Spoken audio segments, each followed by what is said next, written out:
Looks like we are live. Hello there, folks. Hope everyone out there is doing well. It's a nice, quiet evening over here, at least so far, though. Might get a little more chaotic here soon. It's a lovely day, though. Nice and sunny outside. Hope everybody's doing well. I am about to set some super chat goals. Just see how they go. Let's see. We'll say if we hit $5 super chats or more, or memberships will count for this too. Well, I guess if anyone has, I have a few creationist videos on the back burner we can tuck into tonight. All right, so we're going to start that goal. Going to set it for a few hours. If you'd like to contribute, please consider putting in a super chat or sending memberships. Both will count. But for today, we are going to be talking about Tim Clary, who is a geologist involved with the Institute for Creation Research, whom we've talked about before. We've gone over ICR before and some of their content regarding dinosaurs. Today, they're going to be saying some new stuff, actually, because the thing about Tim Clary is he does actually have a background in geology. He knows a little bit, at least, about, well, actually, he knows a lot about geologic processes and the evidence for deep time, but he disregards it. At least most of it. That seems to be his MO. So ICR keeps him around to add an air of credibility to the stuff they talk about, but he lies a lot, like a lot of other creationists. He's very good at not showing all the evidence for conventional science and just putting forth stuff that he says supports creationism. And we'll see a lot of that today. Before that, though, I will say again, hello to the people who have joined. Looks like we have a few people in the chat right now. So hello, Caden, and hello, Fits of Rage. I do not believe I've seen you before. But while people file in, we are going to begin with a short video instead of a long video. Just a short, minute-long thing to talk about from our old friend, Donnie Deals. This is from an interview he did with, God, I don't remember who this guy is, but they talk about fossils in it a lot, and we might eventually cover the full interview. We've covered snippets of it before. But I'm just going to take a quick drink of my water. And we can go ahead and begin. So, what do you got for us, Donnie? Something about how living fossils break the fossil record. When it comes to these living fossils that evolutionists like to avoid in a way, like coelacanth, for example. If you look at the literature, coelacanth is said to have gone extinct. Well, now we see them swimming around in the ocean today, but they stopped showing up in the fossil record, if I remember correctly, around 66 million years ago. Okay, so do we avoid talking about living fossils? This might surprise you to hear, but no, we don't. Living fossils are a fascinating subject, and, well, what are they? I'm sure most of the people watching have heard the term before, but a living fossil is a modern animal that has not changed much, at least superficially, when compared to its ancient ancestors. Coelacanths are a good example, so are things like horseshoe crabs, or a lot of insect groups. We have stuff in the fossil record that looks like them, going back millions and millions of years. But they aren't the same. Things do change, is the thing. Like, our modern organisms are never completely identical to their fossil ancestors. They might look superficially similar, but when you get into the little details, the little details, there are quite a number of differences. Crocodilians are another example of this. Creationists will say, Creationists will say, here's a modern alligator, and here's one that looks just like it from the Cretaceous. Not realizing that it's not even an alligatoroid or anything close to a modern alligator. But they look similar, superficially. You only know that they're different if you know what to look for. And creationists will pick at that, as they do with many things. Also, I see here, Fits of Rage says it is their first time here. Well, thank you for joining us tonight. And Caden is already skipping ahead in the conversation, which is okay. We're going to get to coelacanthiforms here in a minute. But I see Caden and I are on the same page. And Aunt Jer says horseshoe crabs are creepy. They first saw them in the Stephen King series Haven. I mean, they're kind of freaky, but I think they're adorable. Honestly, they look really cute to me more than creepy, especially when you see them like waddling around or when they flip themselves over and try to right themselves. Which, by the way, if you are ever on a beach and you see a flipped upside down hermit crab, flip it back over. There is a decent chance it's, well, depending on what time of day you go out, there's a chance it might still be alive. And if you flip it over, it'll be able to scuttle back to the ocean. Get a good deed in for the day. And Fitz or Rage says he, him pronouns. I will try to remember that. Fitz or Rage. I'll try to remember that. It is hard to remember that for everyone. So anyway, why are coelacanths a problem, Donnie? Please enlighten us. Wait a minute. So they're living today. So we could ask the evolutionists the same question, can't we, Ryan?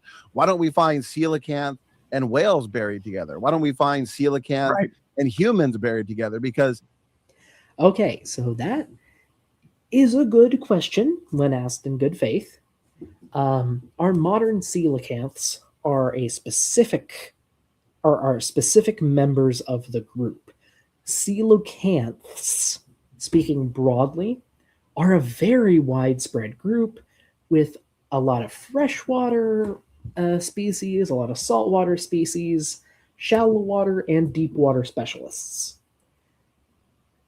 During the end of Cretaceous mass extinction, all of them except for the deep water specialist coelacanths went extinct. And by deep water specialist, I mean these things live in 2 trenches in the Indian Ocean, very deep down. Areas like that rarely come up to the surface, even due to plate tectonics. Like, it takes very specific circumstances for deep marine sediments to make their way to the surface.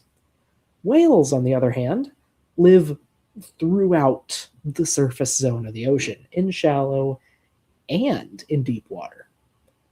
And go figure, a lot of the whale species we have from the fossil record seem to be more shallow marine species. Or a lot of them are shallow marine species, though some of them do seem to be deep water ones that wandered close to the coast, which they're wont to do. Coelacanths don't really move around very much. They are not the greatest swimmers, at least compared to a lot of fish. They're not very mobile, is what I'm saying. They're deep water ambush predators. they've coexisted all this time, haven't they? Okay, they've coexisted all this time. Yes and no. When people look at the ocean, they think it's all one biome, right? All the creatures live together, mixing together. But that's not true. All of the oceans are individually different, and they each have different environments within them, especially in more shallow regions. Shallow regions are going to have a lot of currents. They're going to have a day-night cycle. Like, there's going to be a lot more change than what you see in the very deep, deep depths. And our coelacanths are specialized for the deep depths, whereas whales, kind of have to stay near the surface because they have to breathe air. Also, yeah, Alger is pointing out the caption saying coelacanths. They struggle to keep up sometimes, and people don't double check them, which I don't get why. Different habitats, right? Absolutely. Great point. Great point. I've even asked that to evolutionists, and that's what they said, Ryan. Believe it or not, they said, well, different habitats. Humans and...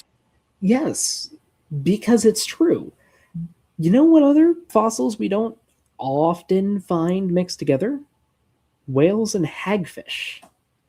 Or whales and six-gill sharks.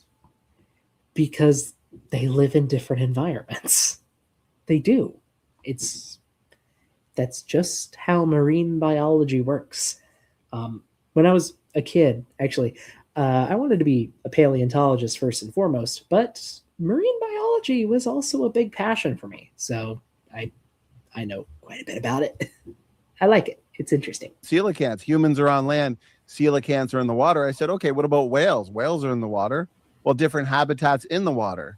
Isn't that what we're saying as creationists? That's right. Dinosaurs and humans. I wouldn't want to live next to the T-Rex in the pre-flood world. Would you? No.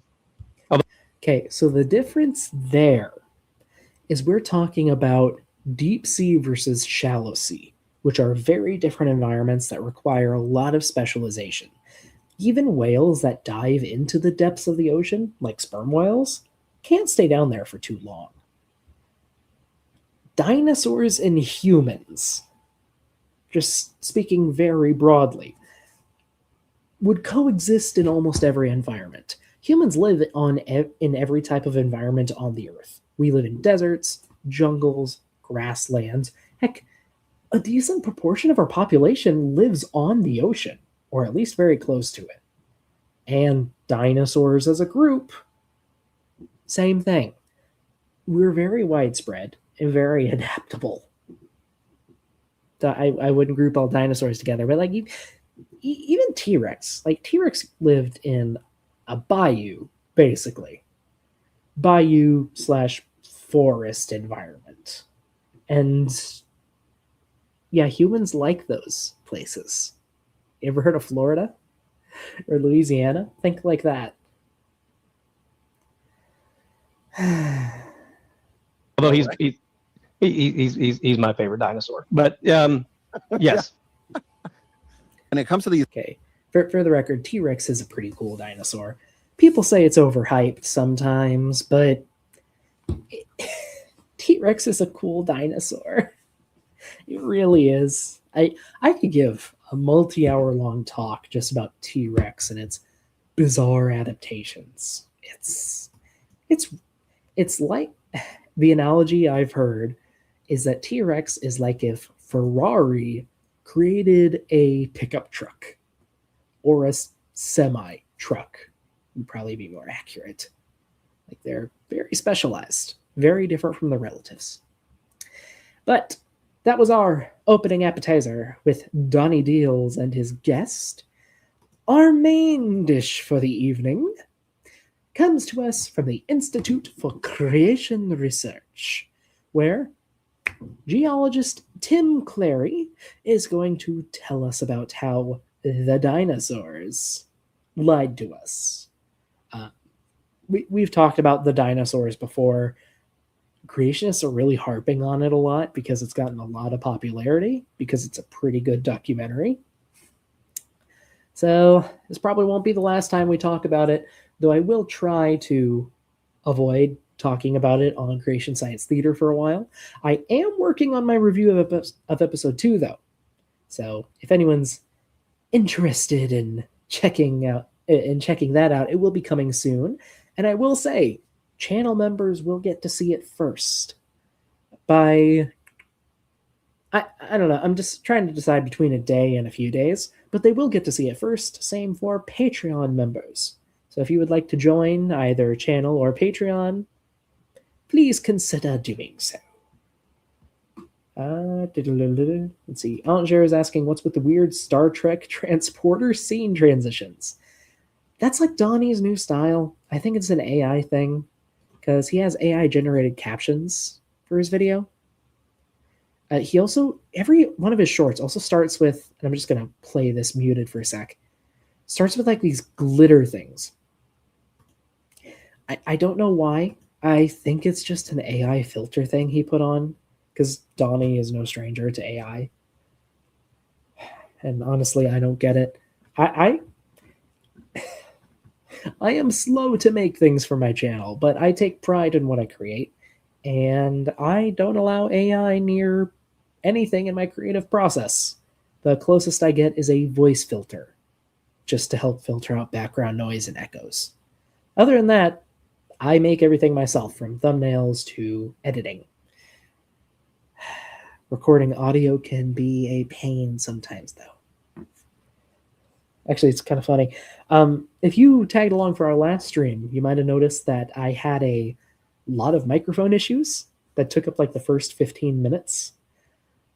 Turns out, the latest Windows update auto-muted all of my microphones in my saved devices. And I had to go into the settings for each individual microphone and unmute them to make them work. No, I don't get why. Also, I just realized I do not have my filter on, actually. I'm actually curious. I am curious what you guys prefer. So this is just my voice coming straight from the microphone. I'm booting up the voice filter now. Oh, and I do need to update it, so I'll handle that after the stream. So here's without the filter. And here is with the filter. Which do you guys like better? Which sounds better? And I mean that genuinely. I want to have the best audio quality I can with my setup, even if it is kind of limited right now. I just got soundproofing foam to help with echo, and it is wanting to fall down from where I have it taped on my wall. Okay, it's staying for now. We'll see how long it lasts. It lasted a second. I'm seeing with filter a little bit, not a ton of difference. Okay, well, I'll leave it on for now. Sometimes it can muffle me a bit too much, but if that becomes an issue, I trust you guys to tell me. For now, this video is 69 minutes long. Okay, everyone is saying with the filter. Okay, that's much appreciated. Thank you. This video is 69 minutes long. So we are going to be watching it on 1.5 times speed to get that down to about 40-ish minutes.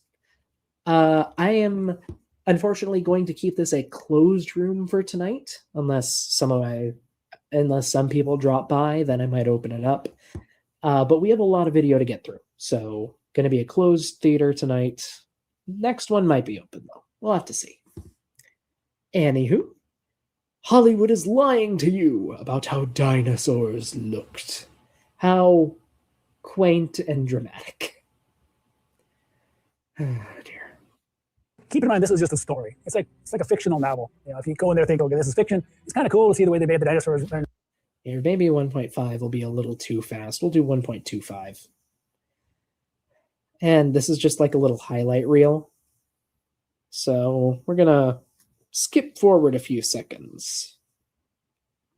Excuse me, to the actual start of the interview. This is ICR's normal. And Tim Clary on the new Netflix documentary series, The Dinosaurs, is getting a lot of attention right now. It walks through a familiar storyline. Reptile-like creatures appear and develop over time. A massive asteroid is said to bring extinction, and by the end, birds are presented as the living descendants of dinosaurs. It's I mean, I will say they are reptiles. Not reptile-like creatures. They are, in fact, reptiles. Or at least, they belong to the group that colloquially we call reptiles. Diapsids would be the more correct term these days. Visually impressive, confidently told, and presented as a window into the ancient past. But as you watch, there's an important question to consider. Are we looking at evidence or a story built on interpretation? Welcome to the Creation Podcast, where we explore how science confirms scripture. I'm your host, Trey. Today, we're taking a closer look at the dinosaurs and what's actually supported by the evidence behind it. Joining me is Dr. Tim Clary, geologist and director of research here at ICR. Dr. Clary, thank you so much for being here. Oh, it's a pleasure. Well, I know that you love dinosaurs. I mean, you are a geologist, but you do love dinosaurs. And for those who may not be... Okay, some questions from chat. Sorry, I was responding to something. Doc Dino, have you seen the series in question? I have. I have some problems with it. It's not perfect, but I'd probably give it a high 7, maybe an 8 out of 10. I would recommend it, honestly. If you like dinosaurs, it's a pretty good overview of their history, and it's surprisingly poignant and actually heartfelt at sometimes, or at some points. Like, it is not afraid to let things be sad. And considering a lot of recent dino documentaries, I actually do appreciate that. It's a fairly mature take, I would say, but kids can still watch it. Also, yes, thank you, Caden. Sauropsida. Well, Sauropsida is a group within, well, yeah, it is sauropsids, you're right, not diapsids. Though, it's, okay, I'm not going to get into taxonomy there. It's a lot of things, but reptile-ish things. So familiar with your work or your expertise in this area, could you briefly introduce yourself and share a bit about your role at ICR, especially as it relates to the topic at hand? I do currently serve as a director of research at ICR, but I've been a geologist for over 40 years. I work in industry, oil and gas, and as a college professor for many years. And all geologists take some sort of paleontology class at some point. So it isn't like this is some completely different subject matter we're in here. And I spend a lot of time doing a lot of intensive research on my own. As a college professor, I put together a course. Oh, just a second, folks.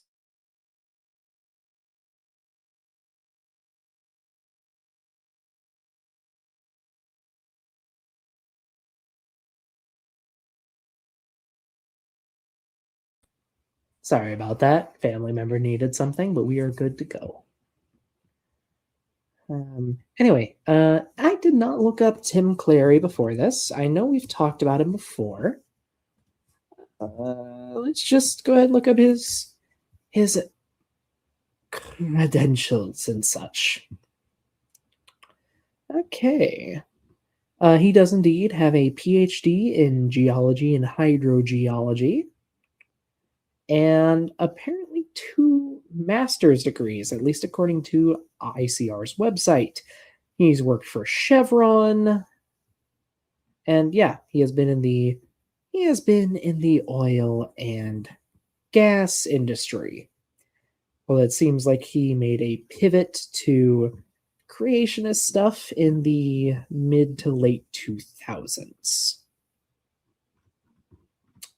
Yeah, I'm curious, has he done any publications? Let's see here.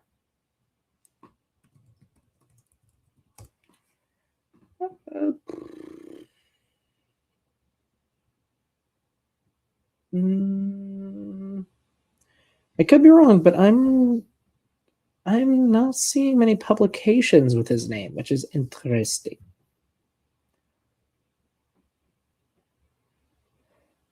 All right. Also, thank you, Caden. Diapsids are within Sauropsida. I can never remember which is the bigger category.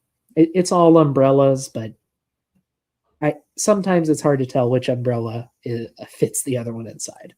And Anjer says it looks like they're sitting at high school classroom desks. When you can see their feet like that, it kind of does. Like it kind of does. You're not wrong. Course with a lab on the introduction to dinosaurs. So I did a lot of research to get that class together. I went on some digs, many digs. I took students on digs out to Wyoming and Montana. I actually dug for a week with Jack Horner's team. And so I've done some pretty good research, I think, well enough that I wouldn't say I'm an expert, but I'm knowledgeable. Knowledgeable. You know enough to be dangerous. Sometimes people say that. Well, he knows enough to not present everything. Sorry. Knows enough to be dangerous might be a good way to put it. As in, he knows enough to know what not to share and what not to say, so that he takes away credibility from actual paleontology rather than supports it. Because if he actually gave everything, then it would. If he actually gave everything, he probably wouldn't present himself as a young Earth creationist, like most geologists and most paleontologists. Did he use a YEC model for oil exploration? Probably not. Almost certainly not. Most of these creation geologists, when they do publish, when they do actual research, they use an old Earth framework. They don't use a young Earth framework because it doesn't work. It can't work unless they're publishing in creation journals specifically. Like the Answers Research Journal, which is more of a book club on creation-related topics than an actual journal. Anyway.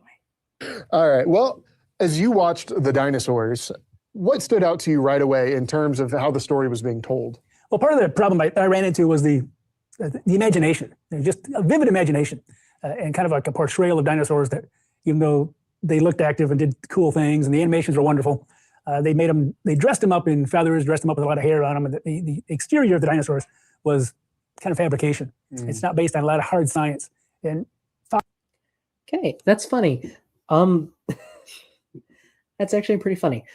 So most of the reconstructions in the dinosaurs, I would say, are very founded in the science. Granted, we don't have skin impressions for everything we see in the documentary, but most of the stuff we see is based on close relatives. There's some exceptions, like Eutyrannus is covered in a beautiful coat of feathers.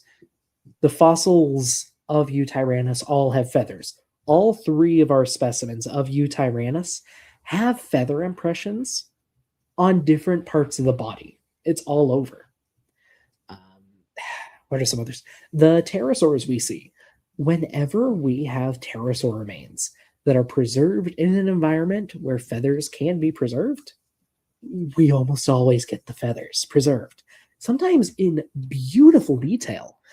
There was one that came out recently. Green pterosaur.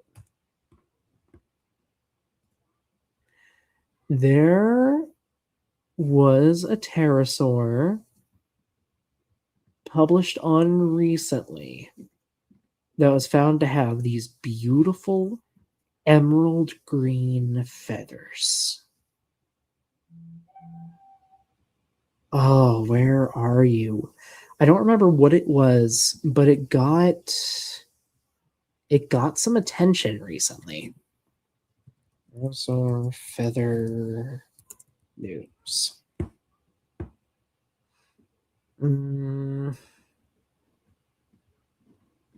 Okay, I'm having trouble finding it, but I know I've seen it around recently. There was a pterosaur described recently that had these beautiful feather impressions, and when they were analyzed, they found both actual proteins and structural colors that would have given it this beautiful emerald green coat. Thank you, Caden. Thank you very much. Sinopterus, that's it. Which I believe has been talked about before, but it just recently got some news. Oh, where is it? 2026. Okay. Sinopterus. God, I've seen pictures of it. There. Here's a rendition. Here's a rendition by Sizio Purple showing what it would have looked like.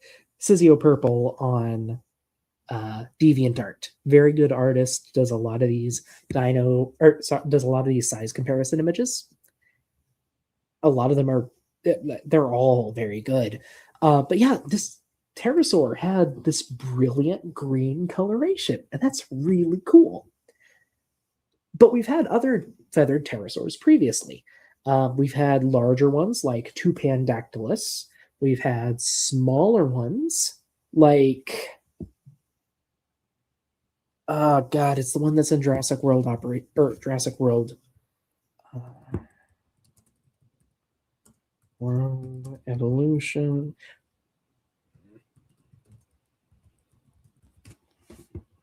What are you? What are you? What are you? Oh, come on. Geolopterus. Geolopterus, which the actual fossil has like I believe it's 6 different feather types preserved all over the body. It was beautiful. It was fluffy. It was cute. Would have been a probably lovely little bat creature. But yeah, like some stuff is more speculative. I will give him that. But a lot of the depictions are based in actual science, especially the feathers. Feathers appear to have been ancestral to a lot of archosaurs, including pterosaurs and dinosaurs. Like both of them, their ancestors seem to have been fluffy. So, honestly, the depictions in the documentary make a lot of sense.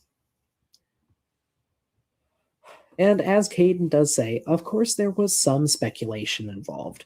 We can't know everything about any animal, and we don't know a lot about most of these animals. But we do know that a lot of them were fluffy. We have direct fossil evidence for that. And yes, indeed, YECs would make their lives so much easier if they just agreed that birds are dinosaurs, even if they don't share common ancestry, like for mammals. Yep, you are right there, Fitz. I think I'm going to go with calling you Fitz, if that's okay. It's like the name Fritz. I like it. Oh yeah, and Hads here gave the translation of Sinopterus. Yes, it means Chinese wing. Fossils themselves don't tell behavior, and yet throughout the whole all 4 episodes, they showed lots and lots of behavior. Was kind of fabrication. It's not based on a lot of hard science. And fossils themselves don't tell behavior, and yet throughout the whole all 4 episodes, they showed lots and lots of behavior as if it was factual. And one of the things that bothered me a lot was the time that was going through. Each time they would say this happened. Okay, so he's going through a few things here. I think they're going to take each point in turn, so probably get into more of these later. Behavior. We do get a lot of insight into behaviors from fossils. These can be things like feeding traces, where we find a particular dinosaur's teeth marks on another dinosaur. For example, we have Allosaurus bite marks on just about everything in the Morrison Formation. That indicates that that thing was very bitey and probably a pretty aggressive animal. Or at least it wasn't afraid to attack a lot of things, or at least scavenge. A lot of Allosaurus individuals also have a ton of injuries. Like we're talking broken bones, tendon avulsions, shin splints, broken jaws. We have multiple Allosaurus with broken jaws. They lived a rough and tumble lifestyle, and we can tell that from the bones. Now, of course, the more bones we have from a given species, the more behavior we can infer. But we still get insights even when we just have 1 or 2. Bones record bones record a lot of major events that happen in your life. We also get insights from isotope studies, where we use your teeth to figure out your body temperature. We can tell if you're warm-blooded or cold-blooded. We can count growth lines, see how fast you grew up, see if you grew fast or if you grew slow. Different dinosaurs grew at different rates. Some sauropods actually might have grown multiple pounds per day. Some up to, I think, 15 or 20 pounds per day, which is insane. But that's what the evidence shows. Like, if you think cows eat a lot, you have not met a sauropod. It's actually nutty. We do also have swing traces and other trace fossils like Caden brought up here. we might have evidence for theropods doing mating dances, which is demonstrated in the documentary. They have a Dilophosaurus throwing on a little mating dance, which is really cool. We know that when a lot of sauropods went swimming, they swam with their hindquarters floating up in the ocean and their feet, their hands pawing at the seafloor, like in a doggy paddle. We know that. We have so much data, and then people like Tim come along and just disregard it and say we're making everything up. Thank you, Tim. Thank you very much. Oh yeah, also Cleveland Lloyd dinosaur quarry is insane. I won't go into the full story, but it seems to have been a watering hole that dried up, and by the time it was gone, all that was left was a massive collection of Allosaurus. And they ate each other to survive, even though most of them died. Okay, I know this is probably a joke, but Alan Scherer is asking, did they breathe out their buttholes? Kinda. So obviously we breathe air. You get most of your air through breathing in and out, but you get a surprising amount from just your skin being in contact with the air, especially in more thin-skinned areas like your lips or your butthole.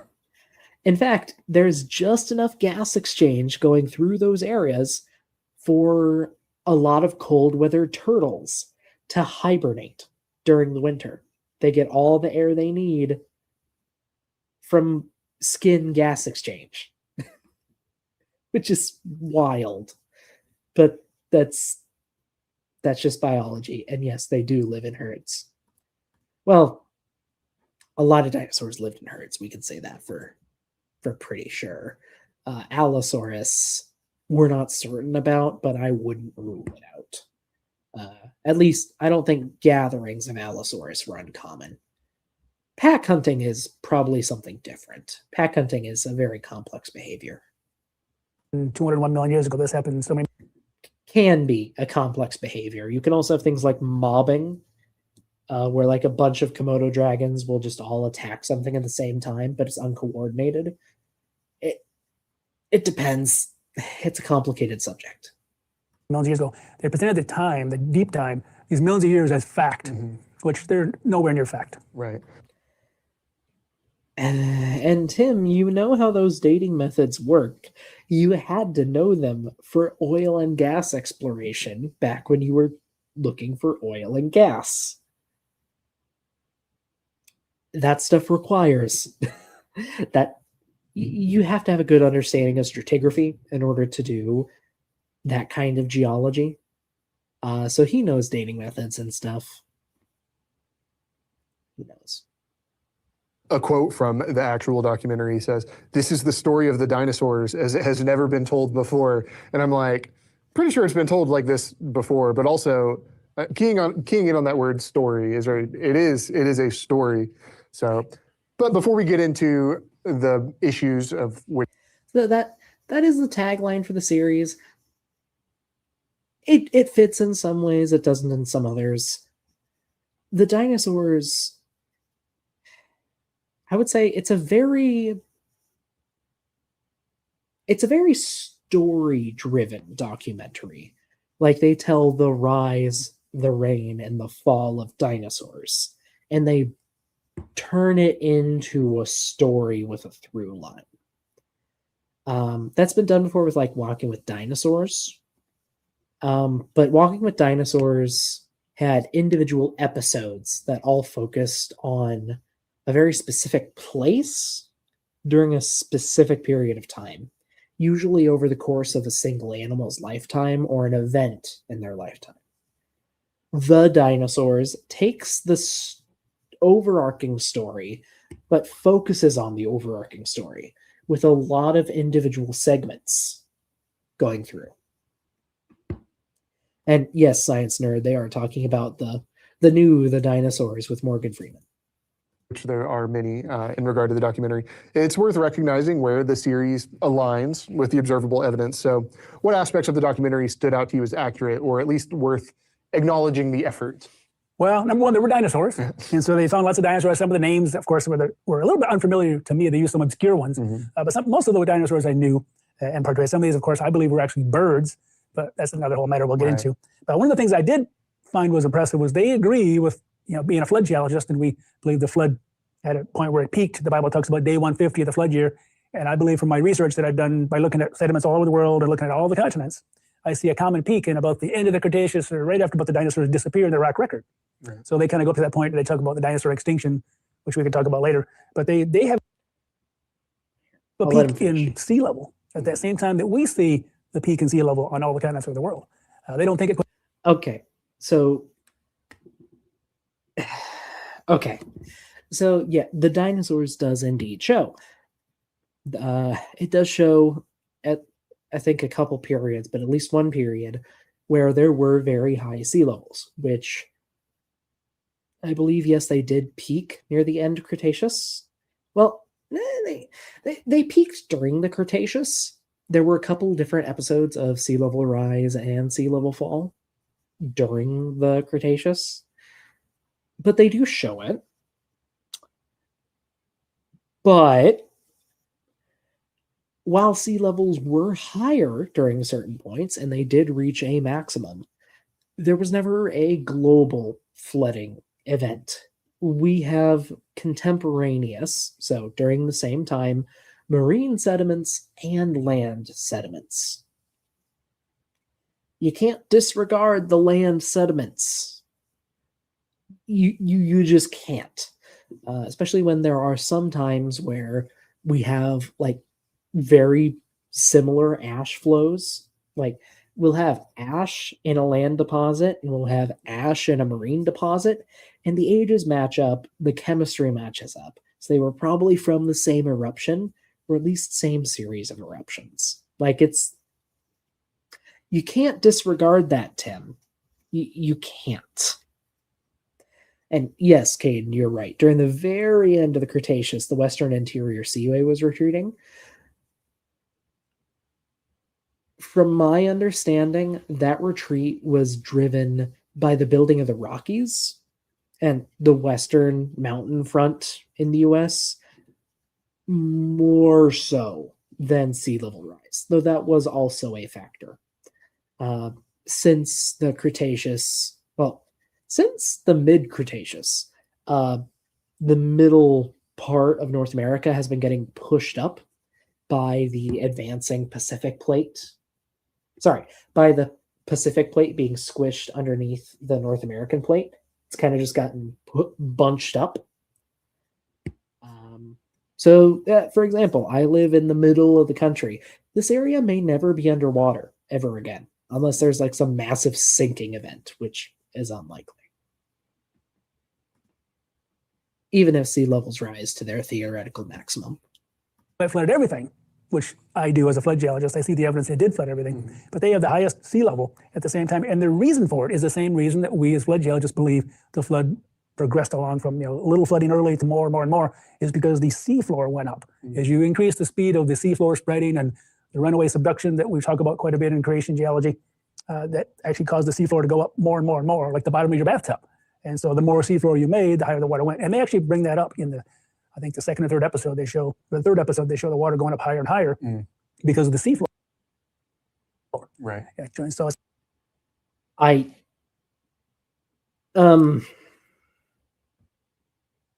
I've never heard this idea before. I'm gonna be honest. This might be a new creation geology thing that I've never heard of, but one, no. Two, no. I think he's talking about in episode 2, where you have the beginning of the formation of the Atlantic Ocean. But the formation of the Atlantic Ocean began when the rift zone between Europe and Africa and North and South America started to open up. When that started pushing apart, it pushed apart more and more and more. And the thing about oceanic crust, which this is, it's basalt. Basalt is dense compared to, say, granite, which is a large chunk of what our continental crust is made of. So it sinks deeper on the mantle, and the more of it you have, the more it sinks down and like squishes down the mantle. So you have this natural low point from the crust basically sagging, and water rushes into low places. So eventually you get a shallow seaway that spreads and spreads and spreads. In fact, we have evidence that as the Atlantic first started forming, it would periodically dry up, like completely dry up. We have what are called evaporite deposits, which form naturally on their own, but they form faster when a body of water completely dries up, especially a large volume of it. Also, hello, Maya. Hello, Maya Atkinson. Hope you are well. Hope you are well. It's kind of nice that they agree and we agree on that. They just don't think it quite flattered everything. Is that about where the alignment ends? Yeah, in a lot of ways, yes. Because a lot of this ends up being just speculation. Right. Yeah, again, you can't tell behavior from the bones, and even putting the feathers on the dinosaurs and the hair on the dinosaurs, they're overextending the reality of the facts, and so they're going way beyond what we can actually verify. And again, a lot of the behavior is based, if not on direct fossil evidence, then it's based on stuff that living animals do. Like, almost all of the behavior in this documentary is very grounded. It's not fantastical. There's no like super smart raptors or anything. They act like animals.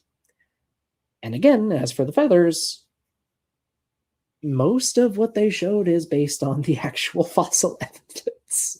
Like, I'm sorry, but it is. The creationists still refuse to accept that birds are a subset of dinosaurs and that dinosaurs have feathers. Going on over 20 years now. They just refuse, and I don't get it. I don't get it. People have actually, they show somebody with hair. The very first dinosaur just shows up. Right. It's they don't. There's this is the story of dinosaurs, but they don't talk about the origin of the dinosaurs. Where did they come from? There's a clutch of eggs, and then this dinosaur runs around. It becomes different because dinosaurs walk upright, different than reptiles, typical reptiles today that we have, modern reptiles and things, and other reptiles in the fossils. But the dinosaur legs came straight down. They had holes in their hip sockets, so their femurs came down, and their legs would move just like ours do. The whole leg would move, thigh and all, and that was attached to the tail, and then the tail would kind of swing. And so they kind of, in the video series or the show, they actually kind of implied that's why they were faster. They compete. Okay. So he's saying the documentary didn't show where dinosaurs came from? I'm pretty sure it did. I'm pretty sure. One of the first segments in the documentary shows a small creature called Marasuchus. And I'll just go ahead and get a visual of it while I talk about it. Marasuchus, by the way, means Mara crocodile. And a Mara is a type of rodent native to South America. Where are you? Okay, pulling up an image. Okay, here we go. So here's Marasuchus, right? And you might look at it and think, oh, that looks like a little dinosaur. That's because it does look like a little dinosaur. But when you actually look at the bones, it's different. It doesn't have all of the traits that we classically ascribe to dinosaurs, but it has some of them. So it's in between earlier archosaurs and dinosaurs. It's a dinosauromorph or dinosauriform, somewhere in there. So it's on the way to becoming a dinosaur, though not being a true dinosaur itself. And that's how evolution works. New forms and new groups evolve out of pre-existing groups. And you have these little transitional forms. Well, you have these transitional forms that diversify. Some of them go extinct, some stick around. And the ones that stick around usually specialize. So, small generalists like Marsuchus, and eventually you get things like Stegosaurus, and Triceratops, and T-Rex, stuff like that. But they do show where dinosaurs came from, is the big thing. Like, they do. They came from small dinosaur forms in the mid-Jurassic, or mid-Triassic. Sorry. They came from about that time. Not certain where. Could be South America, could be North America. We have early representatives from both because Pangea was still a thing. But yeah, they talk about their origins. They don't show the first dinosaur form, but I think that's just kicking the can down the road for no reason.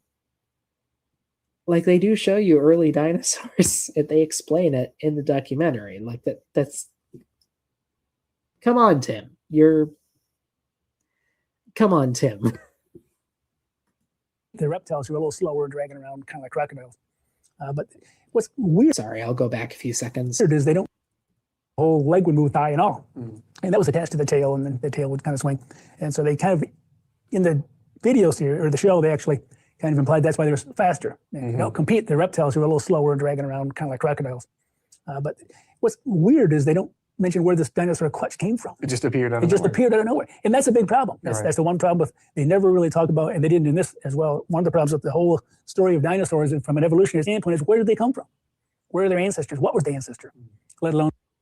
Okay. This is the start of a few really dumb things that Tim says, or a few really dishonest things that Tim says regarding the presentation in this documentary. It does indeed open on a clutch of eggs, and we don't see the parents. Something which I did comment on in my video is kind of weird we didn't see the parents, but you can assume they were eaten or something. We don't need to see the parents to know there were parents, Tim. If there is an egg, something had to lay the egg, Tim. So they had parents. Even if we don't see them. Like, he's talking here like he wants us to see every single generation of dinosaur form going to dinosaurs. And that's just not feasible. It's not feasible. We see a clutch of eggs of a species of early dinosaur relatives. That's what we're shown. Tim. You know, they usually dwell on the extinction because I think they have a... I noticed in the last Creation Science Theater, by the end, I started talking about the guy that was being interviewed like a disappointed teacher. That might start happening with Tim too. Big flashy explosion that caused the extinction. Right. We'll talk about that later. Well, multiple but they never extinctions. get into the origin. And all throughout the show, new dinosaurs keep showing up, fully formed, ready to go. Yeah. And there's no... And then it talks about... No, Tim. They explain. They are evolved versions of previous forms that you already saw. They call back to ancestral states constantly and foreshadow later descendants constantly too. In the Heterodontosaurus scene, we see Volcanodon, which is said to be one of the earliest sauropods, and it descended from things like Plateosaurus. Later on, when we see more sauropods, they're more sauropods coming from Volcanodon. And in that segment itself, he says, Morgan Freeman says that Heterodontosaurus is like the ancestor of Triceratops and Stegosaurus. And then we later see stuff like them appearing. And they call back to Heterodontosaurus. they do it multiple times. Just because there isn't an evolution time lapse, like in Walking with Monsters, doesn't mean that evolution hasn't occurred. And, I think I can show one of those really quick. Walking with Monsters, evolution. Here. So what I'm going to show here, I'm not going to show the full thing because I doubt that I highly doubt that YouTube would be happy about me showing the full thing. But this is from Walking with Monsters, which is a documentary follow-up to Walking with Dinosaurs. It focused on the time period before the dinosaurs. And in between different segments, they would show these evolutionary transitions from one creature to another. I think this is what Tim wanted to see. Or at least that's what it sounds like he wanted to see. And I'll play this at 2x speed and muted because the music might get me copyright struck. So we'll see. But yeah, I think this is what he wanted to see. Just the thing obviously evolving like this, which for the record is not accurate. This specific transition is not accurate anymore. It's a cool visual. I'll give him that. Oh, this one especially isn't accurate anymore, even though I love it. And for the record, these are really cool animations. They're cool transitions. But this was a stylistic thing for Walking with Monsters specifically, not so for the dinosaurs. They're different documentaries. They're going to do things differently. It's ancestors and its descendants, but you never see any sort of. No, you don't see. You look in the rock. If you were to look at the rocks, like geologists do, you're looking at, you see there's nothing like that below. The rocks below where this thing could have came from. Yes, Fitz. It's very much Dr. Banjo. He's being very much a banjo right now. They just have to draw lines and connect them somehow because they have to believe in the evolutionary story of everything came from the first cell that somehow showed up, and we all came from that. All plants, all animals, somehow became from that one cell, that simple one-celled organism, to all of us multicellular organisms, including the dinosaurs. But they never address that. So they tell the story, but they don't tell you the beginning. Right. Okay, so Tim is angry that the 3-hour-long documentary did not show every single exhaustive step from the first single cell to the end of the dinosaurs. That is what Tim is saying right here. He is angry that the 3-hour-long documentary did not show every step. Tim, it can't show everything. That should be obvious. It can't. Even if you want a full 3 hours of just those Walking with Monsters style transitions, you're not going to see everything, let alone cover the variety of species that we see in the documentary. Because evolution's never a straight line. It's a branching web. They say that Heterodontosaurus is the ancestor of things like Triceratops and Stegosaurus, which are two very different animals because it diverged.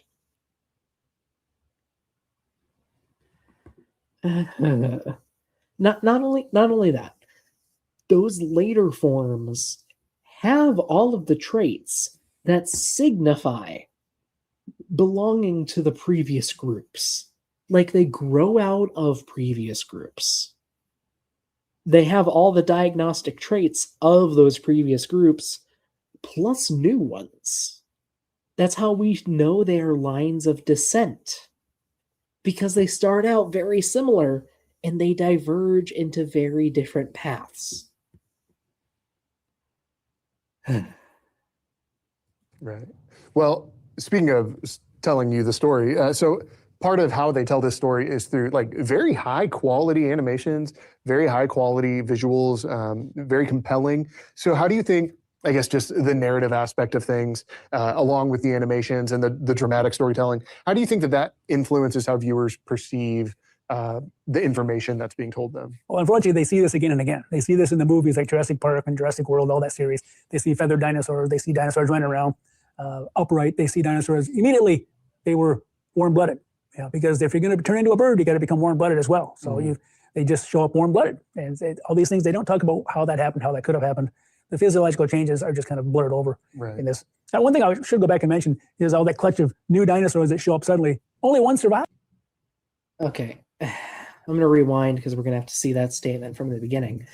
But Tim is complaining that they don't show the evolution of endothermy, like things becoming warm-blooded. It is a shift in metabolism. We know how warm-blooded animals stay warm. It's a lot of things.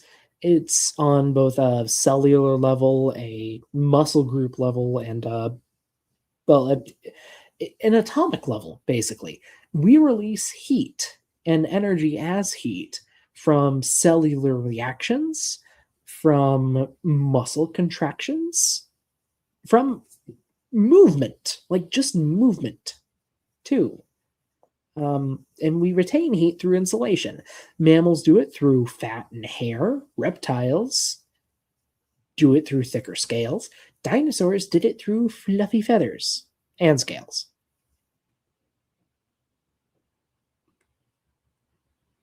In this. Now, one thing I should go back and mention is all that clutch of new dinosaurs that show up suddenly. Only one survived.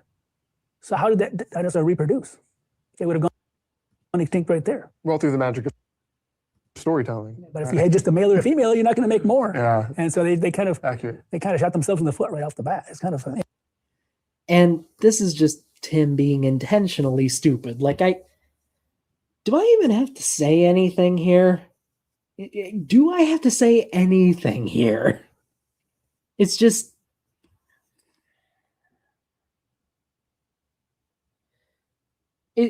I'm just going to say it's stupid and move on, because I think we can all see the problem with what he's doing here.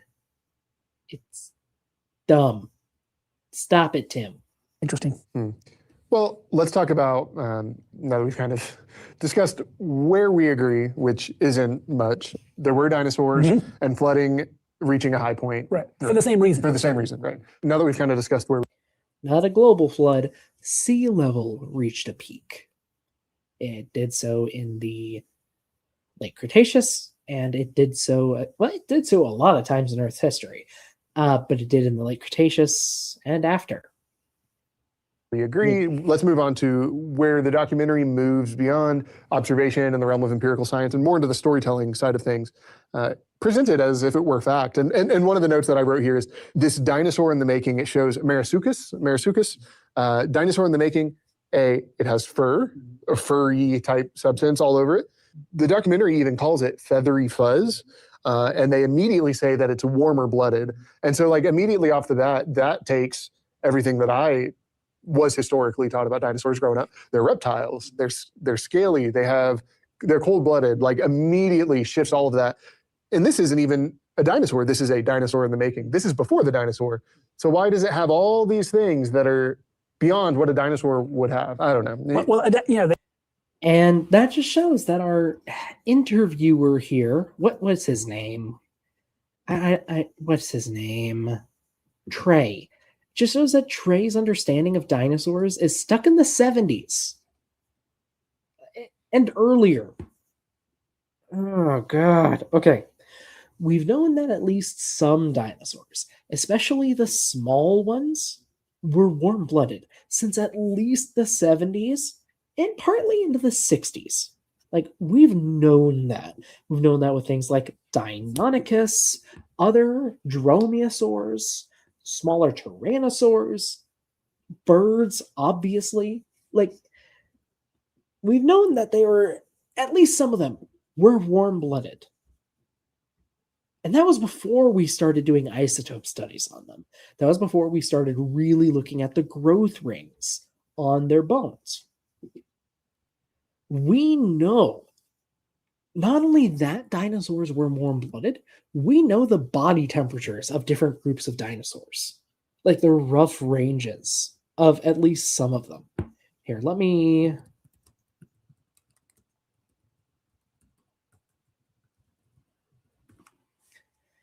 pull up a study.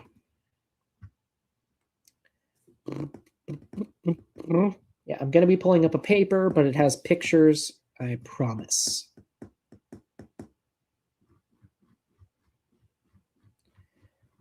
Trying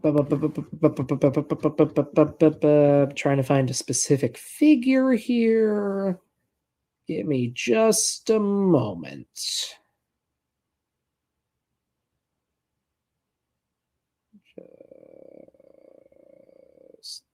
Here we go. Okay, so this is from a paper that was published in 2020, I believe. They used clumped isotope analysis.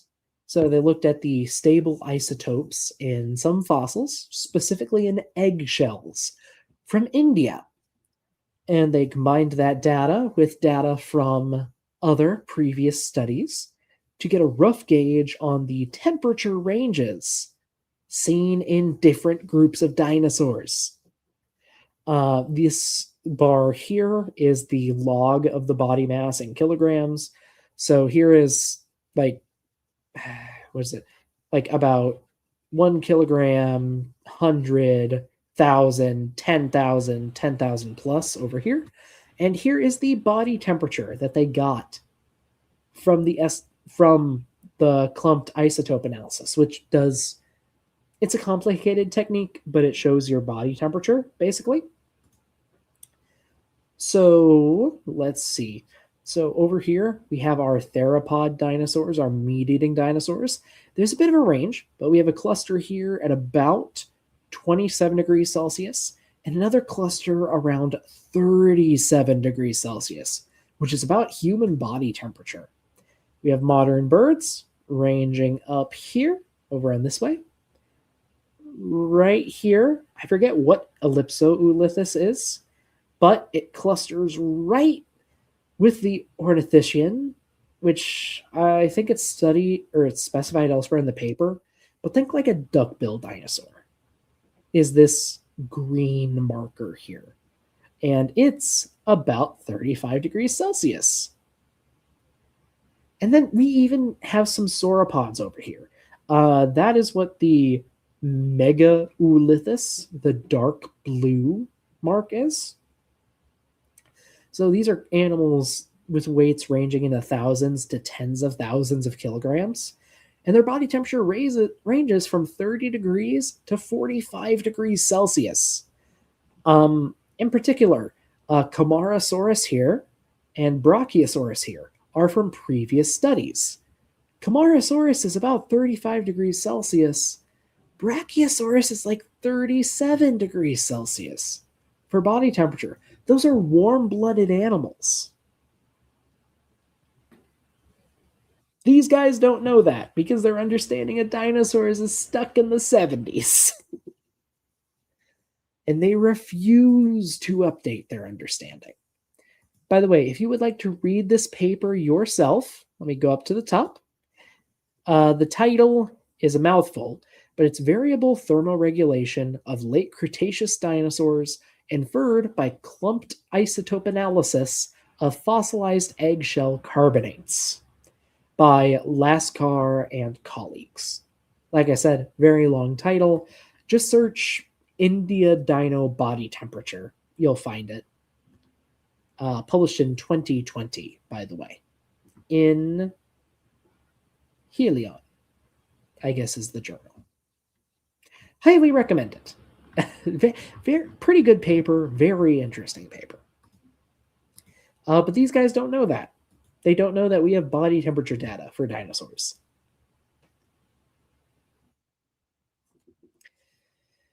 Oh, well.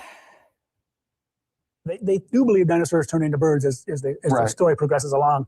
And part of that's because they changed the definition of what's a dinosaur. So now it's not that dinosaurs turned into birds. A small group of dinosaurs became what we now call birds. dinosaurs as a whole did not turn into birds. It was a very gradual process that took a lot of time.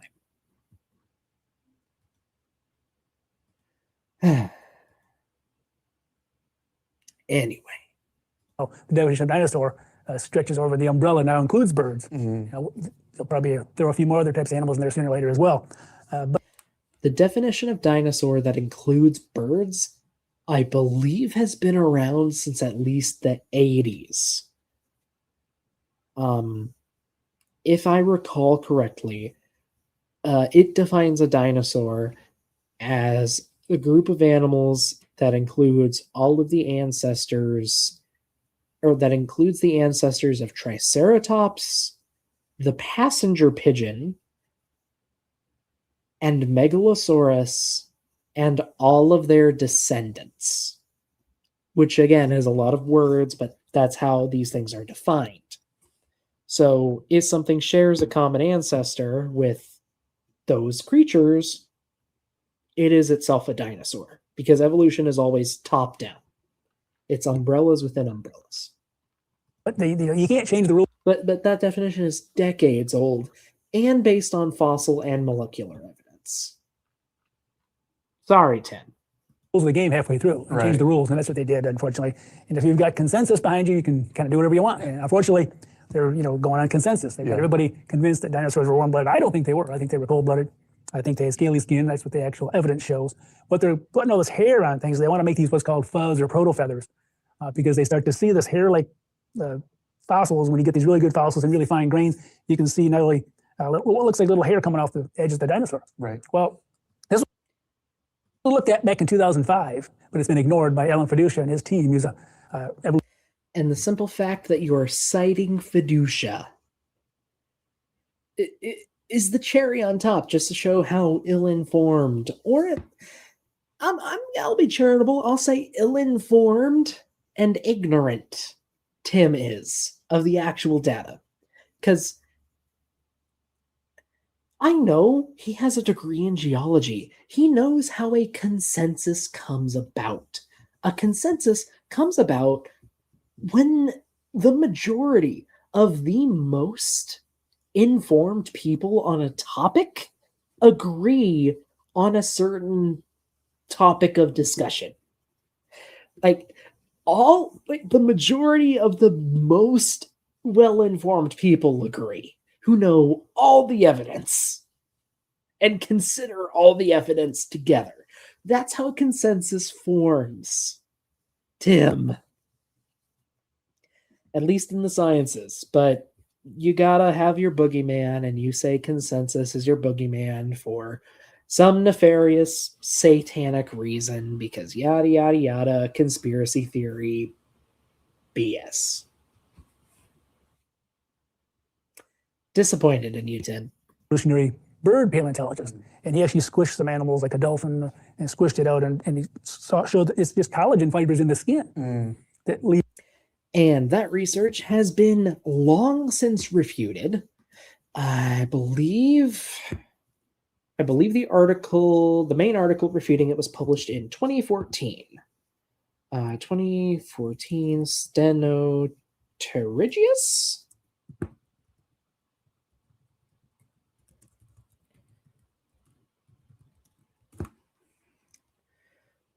Twenty 2017 by Smithwick and colleagues. This was a study that looked at reported collagen fibers on an ichthyosaur and on Sinosauropteryx. The main thing that Fiducia was talking about.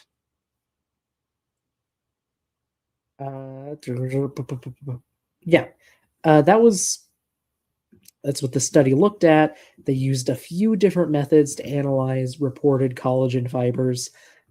They basically came away with the ones in the ichthyosaur were just preparation marks that Fiducia had been looking at in low resolution detail without actually seeing the fossil, and that the ones on Sinosauropteryx were true feathers, like actual feathers, fuzz, if you will, that Fiducia had also only looked at through low-resolution pictures before forming his hypothesis.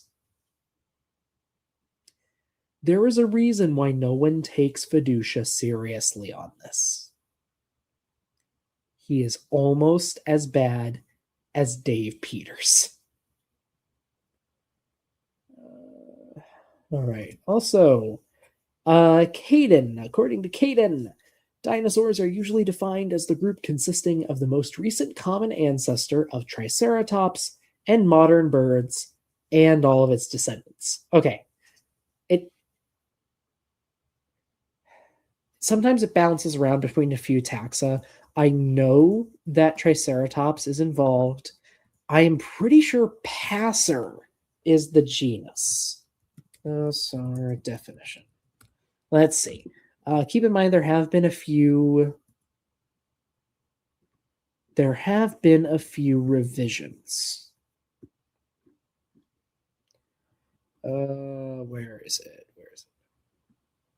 Okay.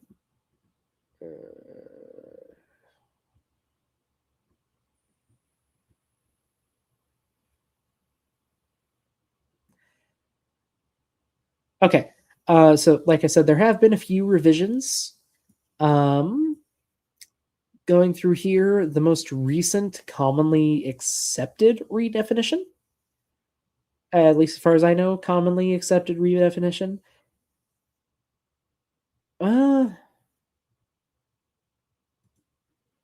Okay, maybe not commonly accepted, but a proposed definition was Triceratops, Passer domesticus, so the domestic pigeon, house sparrow, and Diplodocus.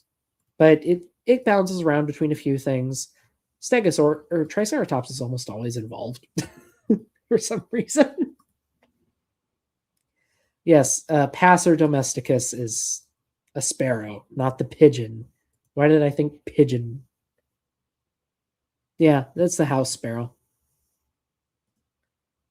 Not bad. Leaves this once you bury an animal fast enough, there's collagen in the skin, which makes your skin kind of tough. Okay, but Caden, these creationists aren't a bunch of Google debunkers, though. They're just morons who were stuck in the 20th century.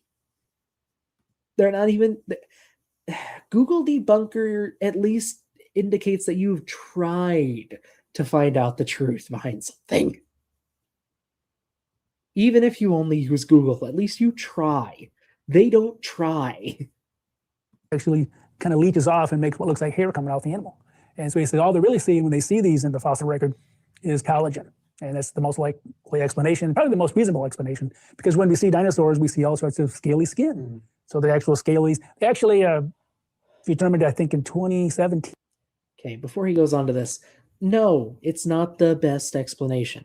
The feathers of Sinosauropteryx are preserved the same as the feathers of birds found in the same rock formation. That's really the smoking gun here. They're preserved the same way because they're basically the same thing. They are feathers. They have melanosomes preserved. Not just melanosomes either. They have actual original keratin preserved in the Sinosauropteryx specimens. Collagen is not the same as keratin, even though they're both proteins. Tim. The Tyrannosaurus rex had scaly skin. Mm-hmm. So in the video, they show the adult with no feathers. Okay, sorry. And he's saying in 2017, it was determined that T-Rex had scaly skin.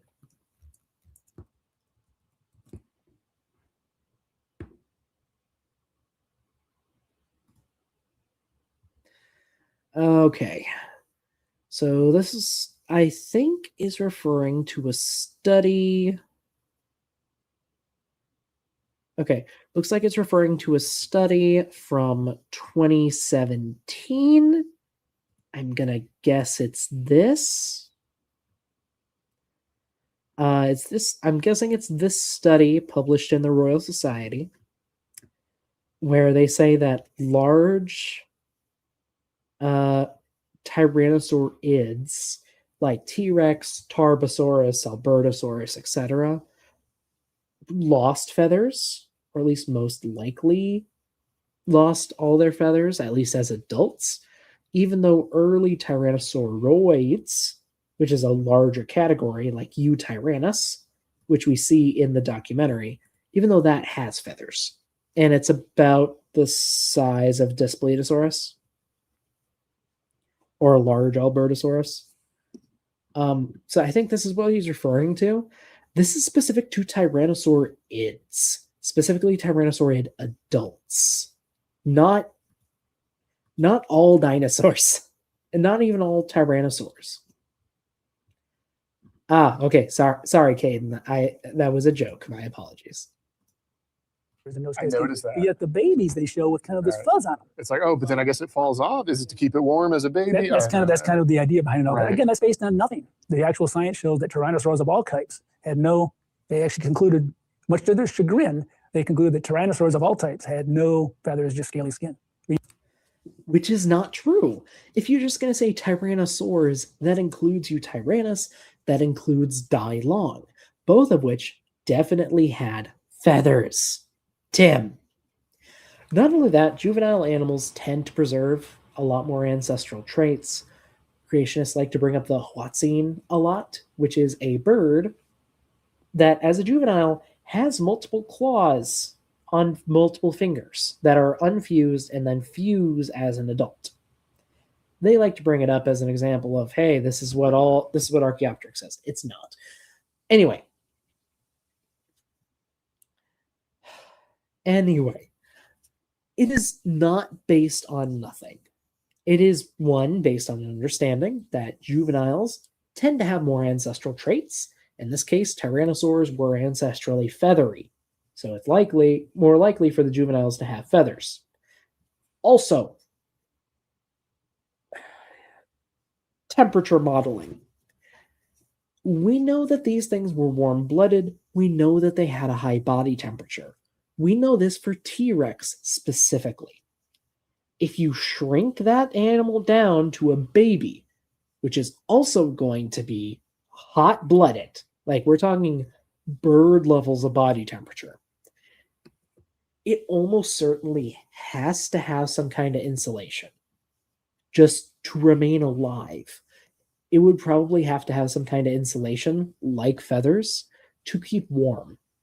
Even though T-Rex lived in a warm environment, it still got colder in the night, and babies get cold very easily. So it's likely that they had some kind of feathers or some other way to combat the cold. And considering these are reptiles, it's unlikely that they were fat as babies. So they were probably fluffy. Also, we do indeed have scaly skin impressions from T-Rex.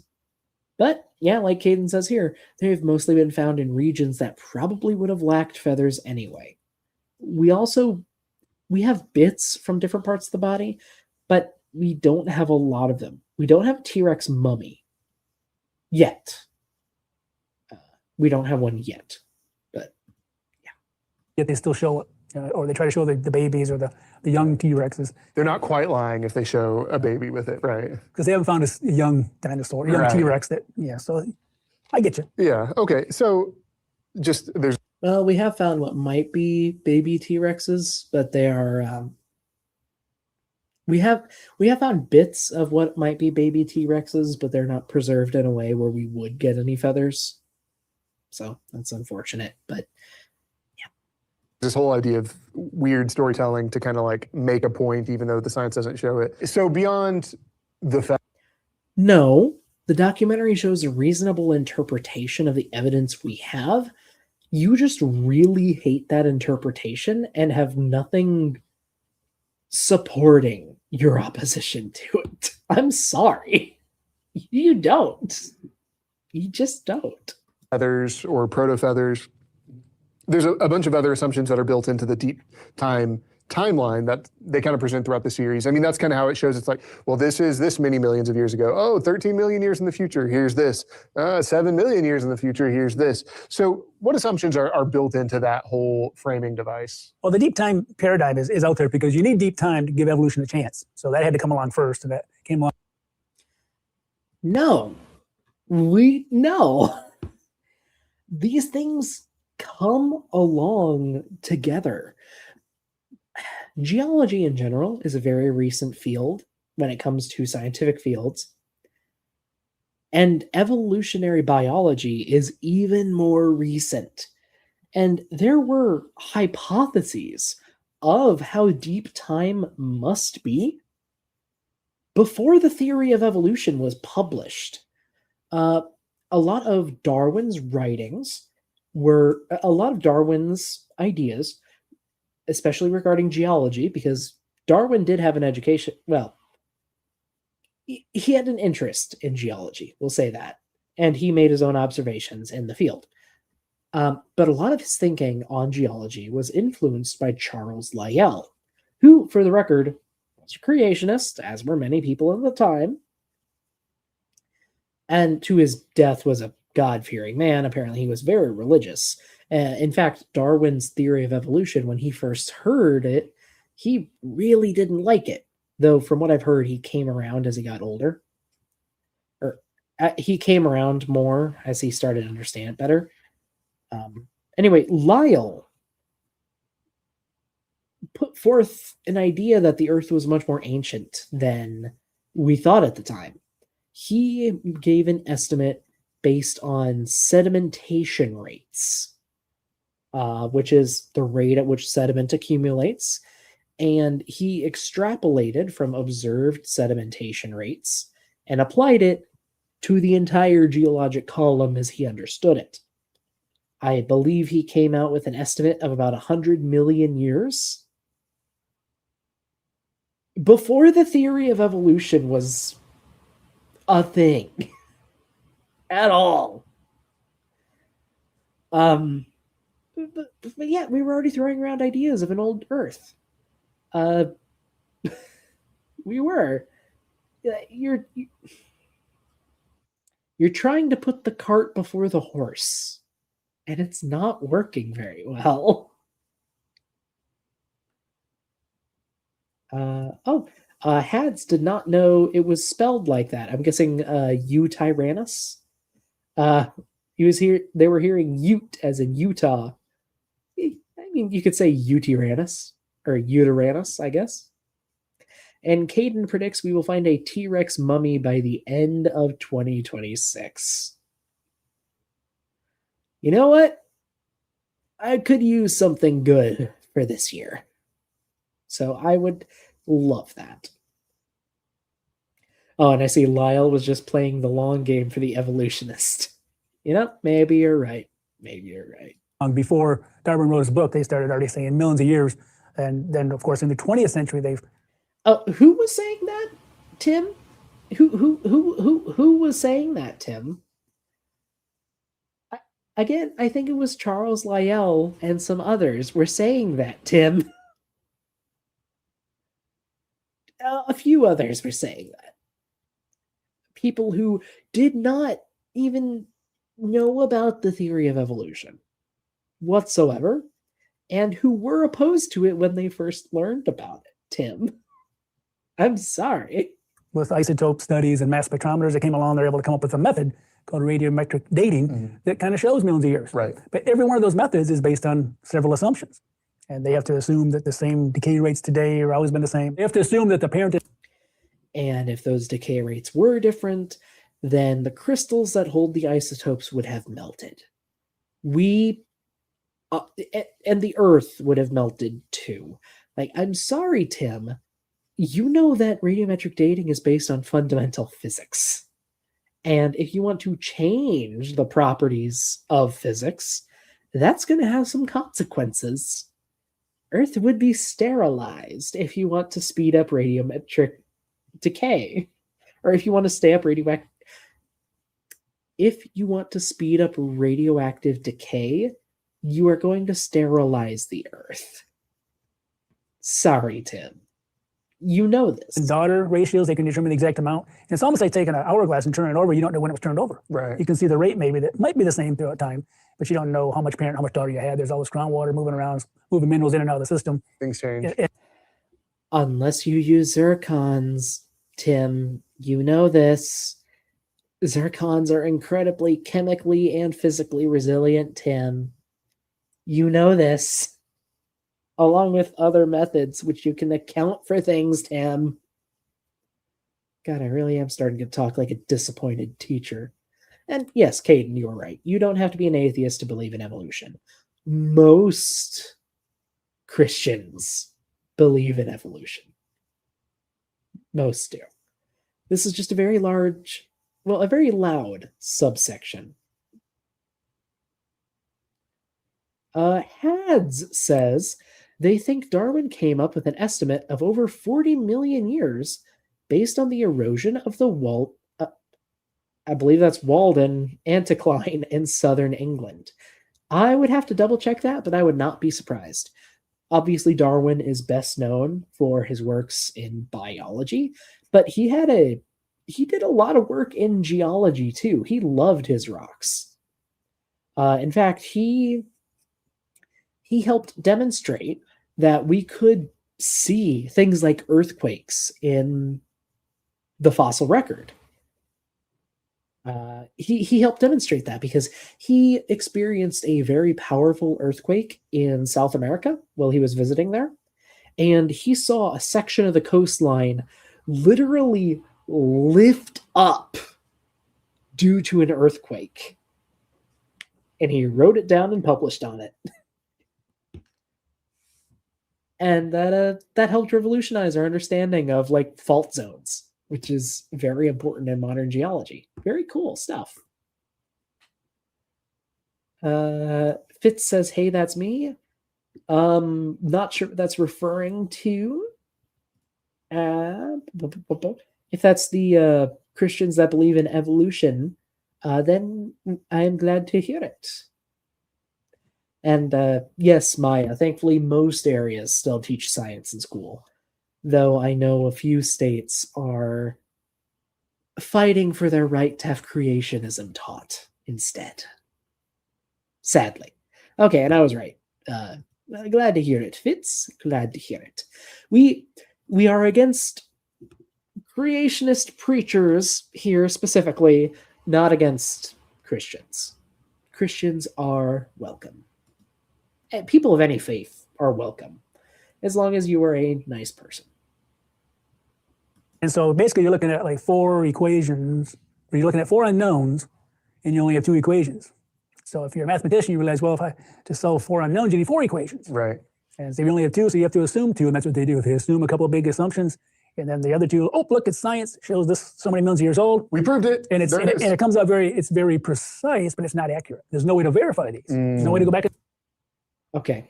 And I'm sure there's a formal name for what he's doing here. I just call it simplification to the point of absurdity. He is simplifying a complex process like radiometric dating to the point where it just comes off as absurd. And then he's calling it absurd. I'm sorry, Tim. That's not how it works. I can't call the computer I'm talking to magic just because I don't understand it. I'm sorry. Oh yeah, it's the shiny box with all the letters and numbers and stuff, and that's how it works. No. Time to verify these. So it is kind of humorous when you watch these things. They say 201 million years ago. Why not just say about 200 million? You know, Right. They're very specific.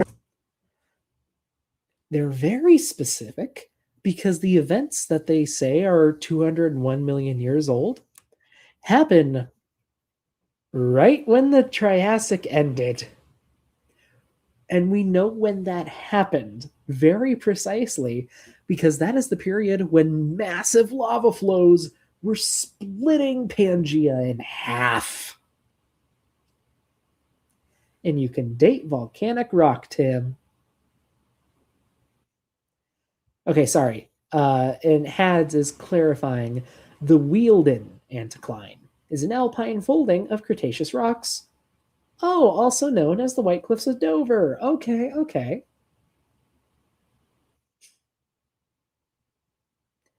Let's see. Caden says towards the end of his life, Darwin became obsessed with earthworms and barnacles. True, he also loved his pigeons and beetles. He loved animals. And Fitz says, I bet he loves to use the fine-tuning argument to prove God that asserts the laws of physics couldn't be different. I mean, Tim's a creationist. He's going to flip-flop on whatever he thinks best serves his point at any given time. Also, I will say, folks, I think we're probably going to be going for another half hour to an hour. It's taking longer to go through this than I thought. I think we're going to stop at the midway point. That does mean we will be back here, probably finishing up with Tim next week. But I'm going to be trying to get my next video out before then. I'm going to be creating a companion, I guess you could say, for like a companion guide / review of the Dinosaurs episode 2. I already did one for episode 1. I'm working on the one for episode 2 right now. I'm having a lot of fun with it.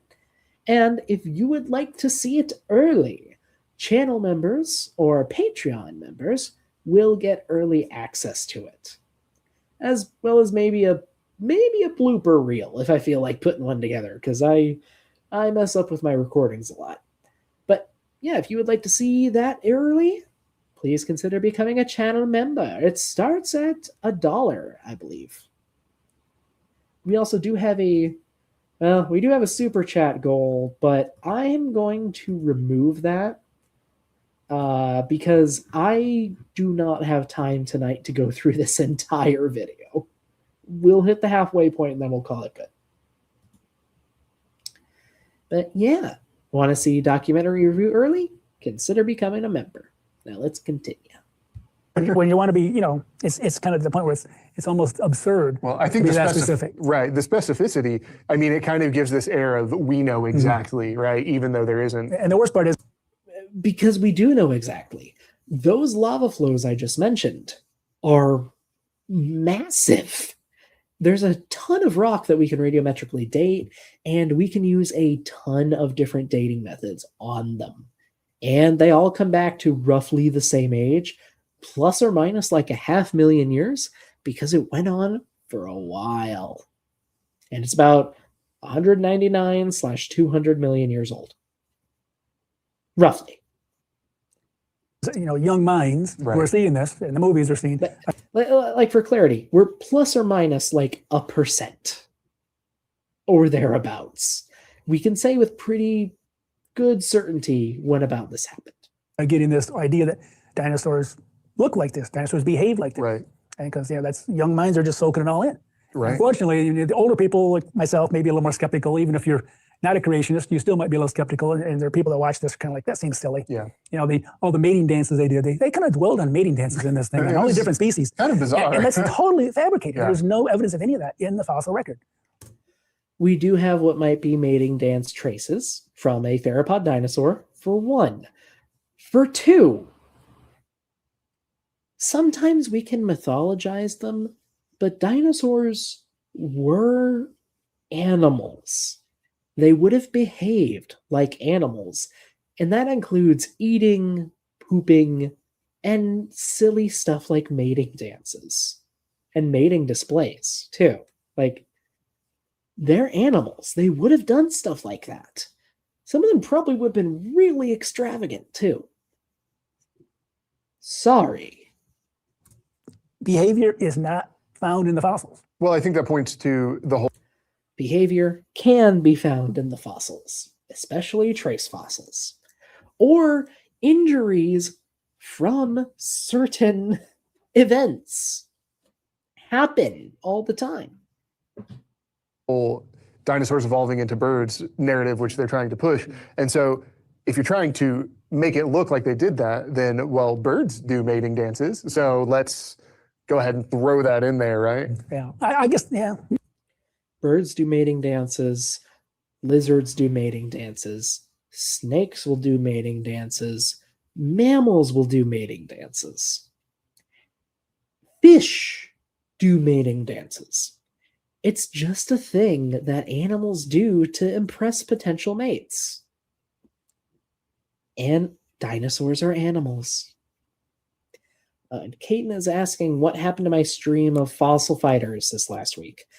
Unfortunately, I have family visiting, and we were really busy all day. I'm going to try to stream this Tuesday, though, I swear. Though I have a busy weekend ahead of me, so fair warning for that.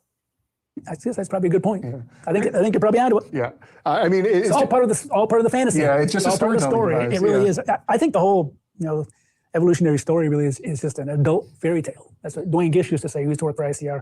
He said evolution is a fairy tale for adults, and this series really shows a kind of a fairy tale story. Right. It's almost like you're watching the beginning of Star Wars. A long, long time ago, in a distant Earth, this happened, this happened, this happened. But I will say it is somewhat mythologized, as in it wraps it all into an overarching story with a message, but it is based on real science, and most of it is scientifically accurate, as much as people like Tim dislike that. It just is. They are either lying or ignorant of the actual data. I am sorry, but a lot of these paleontology journals are open access, so you don't really have an excuse to not keep up with the new science. I'm sorry. You don't have an excuse in the day and age of the internet, especially if you're going to make a public video talking about it. You can't claim ignorance. I'm sorry. Whoop, I accidentally muted it. That's my bad. In a distant Earth, this happened, this happened, this happened, but they present it as fact. And here we are today. What's interesting is when I logged into Netflix and the dinosaurs, there it is. When I watched it, it was like number 8 in children's, which is distressing for many reasons. It's a pretty violent documentary, all things considered, but children's. And so there is some violence, but I don't think it's really that bad. It really isn't. Especially if your kid watches this documentary, your kid has seen Jurassic Park. And Jurassic Park's a pretty violent movie. Children are watching this and they're being told that this is the true story. This is actually what happened while they're impressionable. And what's fascinating to me is that even I went online to get kind of like a general consensus of what other viewers were thinking. I saw one review by a paleontologist and he's like, I got 5 minutes into the first episode and I couldn't watch anymore because it was so incorrect from the very beginning. So even Okay, and all I'm going to say is, one, I have no way to verify that. He just said a paleontologist, that it's not a big field, but there are still thousands of us. I have no idea who he's talking about. But people have different tastes. Some people do prefer a more dry bone, dry telling of the history. Some people appreciate more of a narrative. I think both have their strong points, but I completely understand people having a preference. Someone didn't like this. Okay. And there are people that don't like Jurassic Park. They're wrong, but there are people who don't like Jurassic Park. Also, Caden is reminding us of the joy that is the Carnotaurus arm wiggle dance. I would show that right now, but that would almost certainly get us copyright struck, unfortunately. But it is very silly, and I do love it. Also, yes, don't watch this documentary. It's too violent. Now let me tell you about when God killed basically everyone on Earth. Yeah. Plus all of the very violent Bible stories. There's quite a few of them. A lot of them. Evolutionary and uniformitarian paleontologists are We don't follow uniformitarianism anymore. We haven't for decades. Okay. I talked about this yesterday with Kip Davis. But there, well, no, I think I talked about this last time. I talked about this last stream. Uniformitarianism isn't a thing in biology or paleontology. That is an old geologic term specifically. But this is what creationists do. They conflate different fields because they don't like them, and they bring them under the same umbrella because that's what they do. That's their brand. The conflation, simplification, and stretching things to the point of absurdity is what they do. And anytime you hear them saying something like uniformitarianism in regards to biology, you can just completely disregard them. I mean, you should anyway, but if you see anyone bring it up in modern day, if they're not speaking in a historical context, it's a big red flag. Watching this and they're like, well, that's not even what we think or believe. And so, but yet, like, because it's a cultural, like, so many people are going to watch this and it's going to shape their views. And we'll get to that later. But it's just distressing how it's all presented as fact. Well, one example is the Heterodontosaurus. Heterodontosaurus is one that they made it look like a squirrel. Oh, the bird squirrel. It kind of looked like a squirrel. It probably didn't look like a squirrel at all. It was another dinosaur, but it had these canines and teeth in the front, teeth in the back, and it was kind of a small dinosaur. But they said at one point it was the ancestor to stegosaurs. Right. Then later they said it was the ancestor to duck-billed hadrosaurs, which, that's when they classify the Heterodontosaurus, they usually put that in the group with the ornithopods or the duck-billed dinosaurs. Right. So I was surprised that I had to almost play that again. So did they really say that? So I mean, is that real? In the documentary, they presented it as being the ancestor to the group that includes all of those groups. Because keep in mind, evolution is a top-down process. It's a branching tree. They put Heterodontosaurus toward the stem of towards the trunk of that specific tree. Which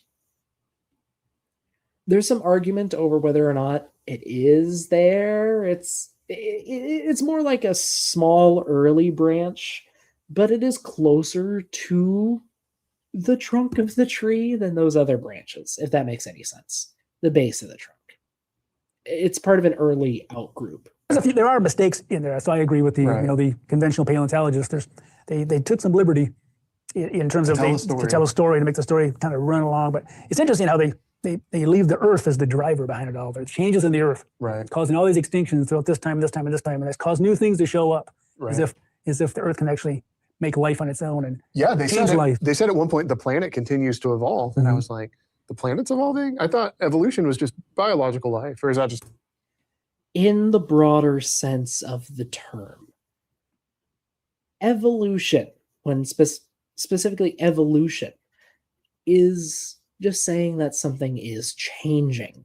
It is typically used in a biological context, though it can be used in others. Saying that something is evolving just means it is constantly changing.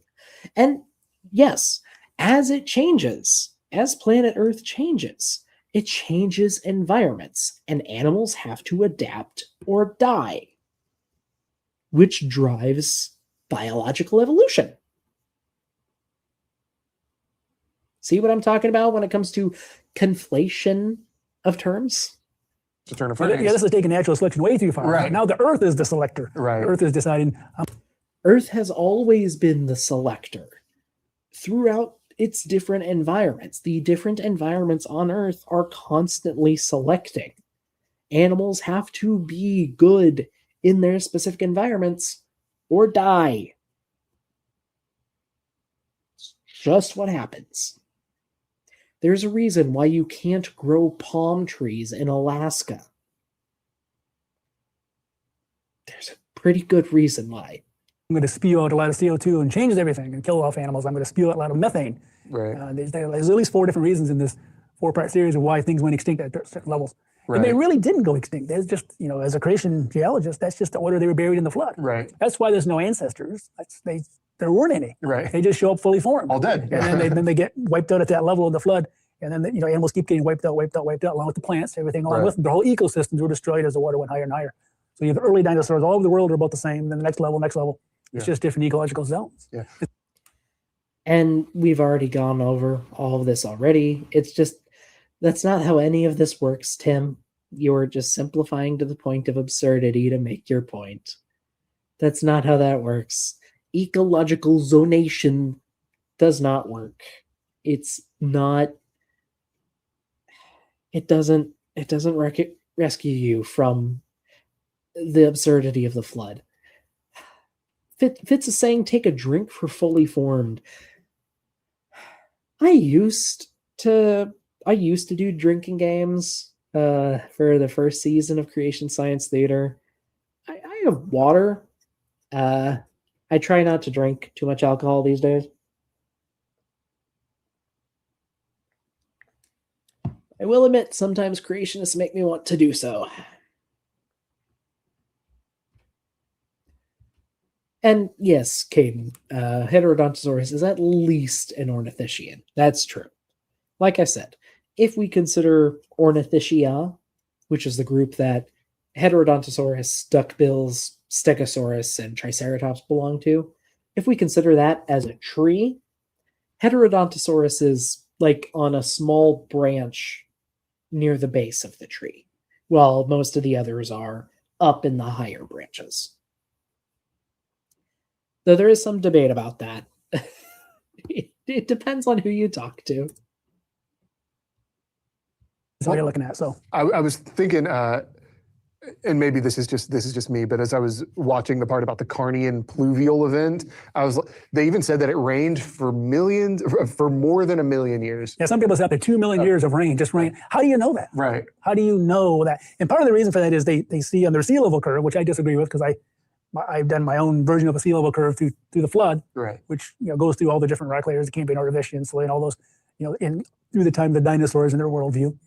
And they're really looking at the sea level was supposed to really be low just before the dinosaurs appear. And so Right. they have to kind of have this period where they have to replenish the earth with water somehow because they see that a lot of these rocks were deposited by water. Right. Most of the sedimentary rocks were deposited by water. So suddenly after, let's just throw in a 1 or 2 million year rainfall event. How do you do that? How do you... Okay, big surprise. Tim is again simplifying to the point of absurdity. So what he's talking about here is the Carnian pluvial event. Carnian refers to the specific part of the Triassic where this takes place. Pluvial just means rain. So it's the Triassic rain event, you could see it as. This was a 1 to 2 million year long period where there was substantially increased rainfall across Pangaea. Like a massive increase in rainfall. I don't know the exact metrics off the top of my head, but it was enough to substantially change a ton of environments across the supercontinent all at once. When you have a sudden change in environment, you're going to have a rapid period of evolution and a high number of extinctions. We see a lot of groups going extinct during this time and right after this time because a lot of things changed, and after the event was over they stayed changed. But yeah, we have evidence for this. We didn't just bring up this idea out of thin air because we needed a ton of extra water. No, we have evidence for a lot of rain.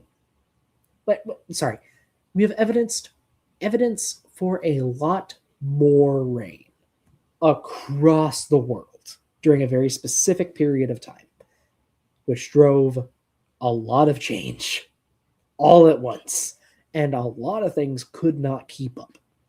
Like if you live in a desert, you might think that more rain would be a good thing.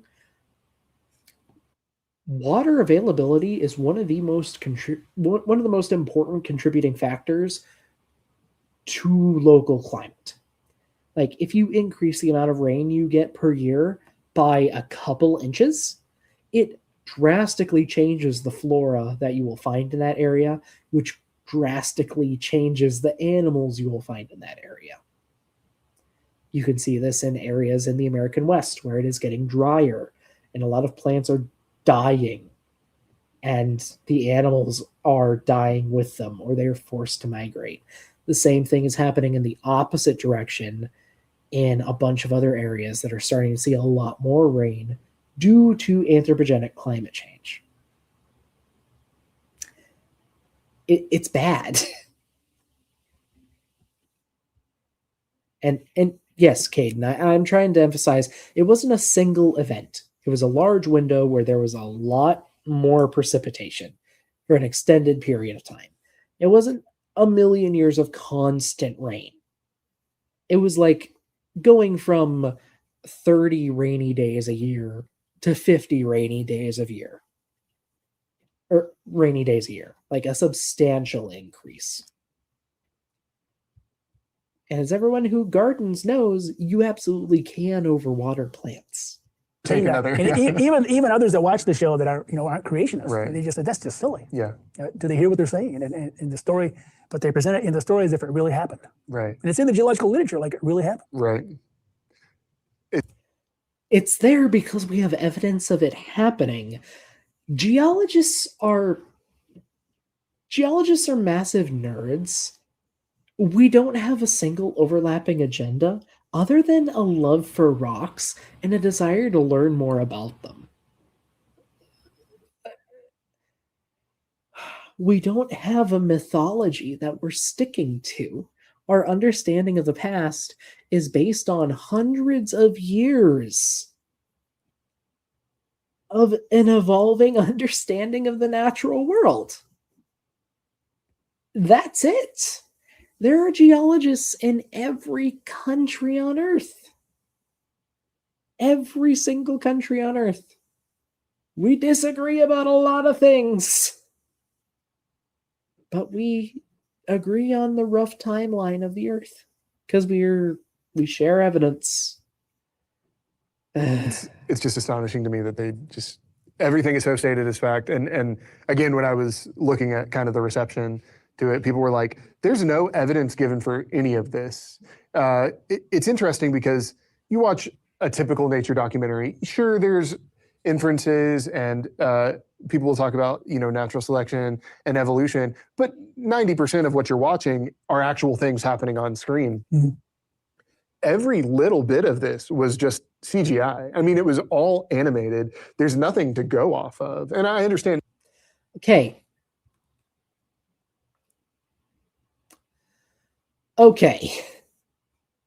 If you want to learn about the science behind the documentary, you can read the literature. Or you can read reporting on the literature, though that's not as accurate as reading the actual papers themselves. Documentaries about ancient life are about simplifying thousands of scientific papers worth of data, enough for a mainstream audience to comprehend. They can't have all the evidence shown. They can have some. They definitely can. You can have like talking head segments or segments where they flash forward and you see the fossils in modern day with paleontologists there explaining all the little details that fed into the segment. You can do that, but it's a stylistic choice. If you want a documentary like that, check out When Dinosaurs Roamed America or Dinosaur Planet.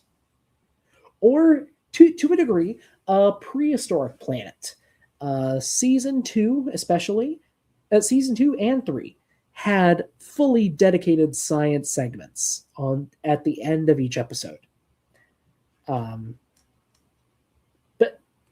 it's a stylistic choice. This documentary chose not to do that. But you own at least one magic box with access to the wealth of knowledge of humanity. If you want to learn about these things, Google is free. Just look it up. Seriously. Dinosaurs nowadays are extinct, so you can't actually go film them. I'm not saying do that, But so much of it is just like Also, hello, Vandalia. Hope you are doing well. conjecture. Mm-hmm. Well, like I said, it all starts with the way they, the way they're clothed, so to speak, in the hair or the feathers. Right. And even the pterodactyls flying in, they had big long hair and feathers. And admittedly, a couple of years ago, they did find tiny little hair-like structures coming off pterodactyls. But again, it's best probably interpreted as just collagen. Yeah. We have found actual feathers for multiple pterosaur species. We went over Sinopterus earlier. There's 2 Pandactylus. There is, God, why can't I remember its name? Geolopterus, and a wealth of others that we have actual defined branching feathers for. I'm sorry you are not up to date on the literature. But we have feathers, and we've known for certain that they are feathers for literal decades. For both dinosaurs and pterosaurs. Squished out as the animal was being buried in the sediments that were piling on, and some of the collagen in the skin came out. So I doubt if pterodactyls really looked hairy like they do in this particular episode. Yeah, I don't care if you pick colors and do all that kind of stuff, but don't put things on there that the fossils don't support. Right. And the fossils show them. I am sorry, but they do. And they did that throughout the whole movie. Right. Or the whole show. And what's interesting is that they actually the pterosaurs, the pteranodons, were not even the biggest offenders when it came to having feathers. It was everything else, right? Yeah, the Tyrannus had feathers all over, just like and that's a tyrannosaur again. So again, back in 2017, they said that tyrannosaurs didn't have feathers. The basis. That is specifically for tyrannosaurids. And if I look at that paper again, let's see.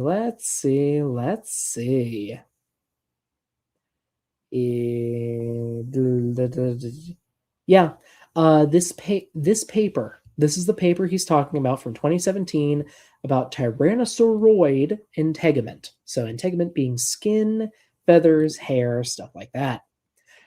This paper talks about Eutyrannus having feathers. There's it here. Filamentous feathers have been described in 2 tyrannosauroids, both from the early Cretaceous of China, Dilong paradoxus and Eutyrannus huali.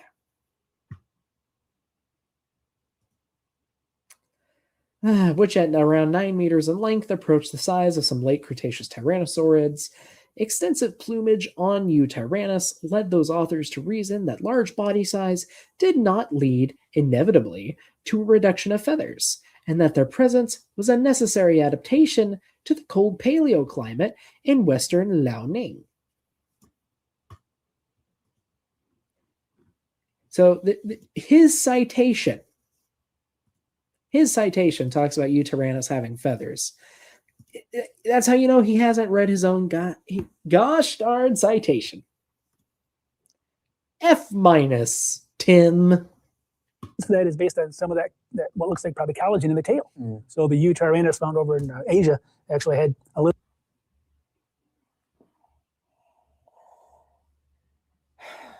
It's not based on possible collagen fragments from the tail, Tim. We have 3 nearly complete skeletons of Eutyrannus. All 3 have feathers. Feathers. Filamentous feathers from different parts of the body. We have some on the tail, we have some on the back, we have some on the legs. I think we even have some on the arms. They're feathers on all 3. A little bit of what looks like those hair-like structures, and they said, "Oh, it was fully feathered," but there's no evidence it ever did. And yet, so much of this is portrayed all because they want to push. You literally described the evidence that it is, and you just said it was something else because it goes with your narrative better. Like, here's the thing: they say that we come up with science. Jesus, sorry, my foam sound padding is all coming down, so sorry if my voice gets worse. They say that we only find science to support our narrative of deep time. they're literally accusing us of what they do. It's not to get political, but it's like those Republican senators who rail against gay people and then get caught snorting cocaine off of a male prostitute.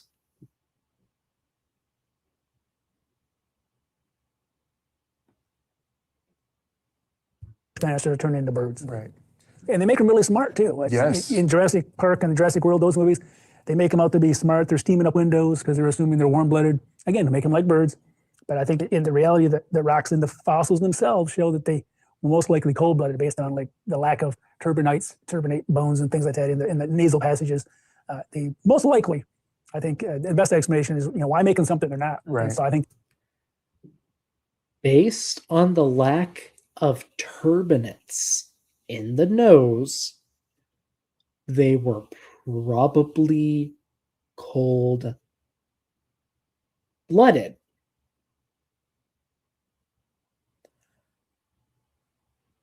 That is a claim I have never heard anywhere. So for anyone who's not aware, turbinates are specialized bones found in mammals.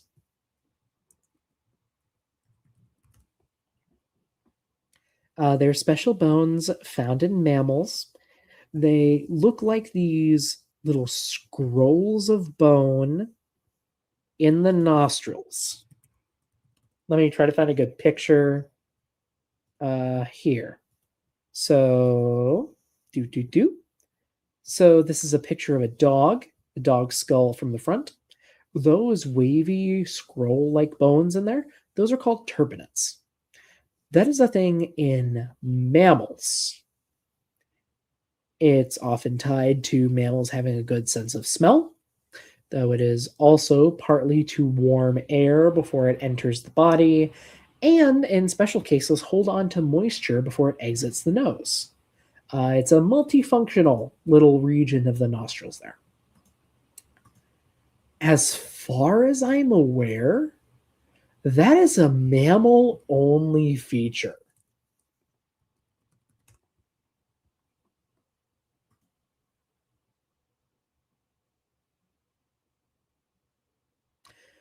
Oh, wait a sec. Give me a second. Give me a second. Okay. Let me pull up this paper. I'm looking at a paper in... Oh, sorry. I realized I didn't show the dog. Those are turbinates right there.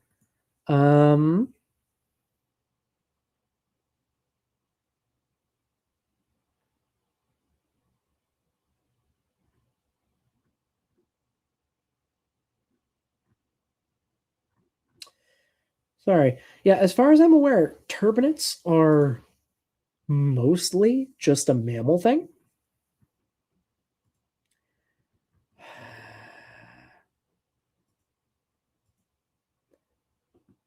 But it looks like...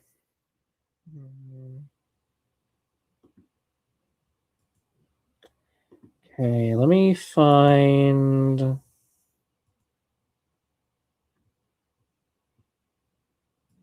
Okay, it does look like there are some turbinates in dinosaurs, which I was not aware of before. I don't know if these are, ancestrally speaking, the same as the turbinates in mammals, but apparently something like them has been found in the dinosaur Stegosaurus, which is a Pachycephalosaurus relative.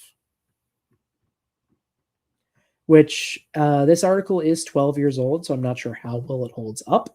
But if that's still true, then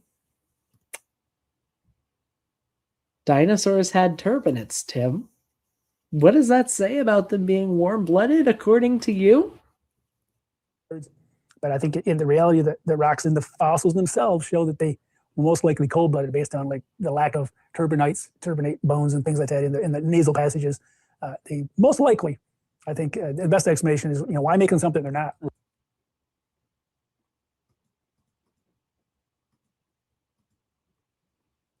Why make them something they're not?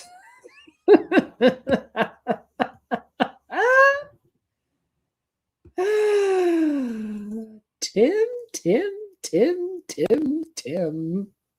Right. So I think they're probably cold-blooded.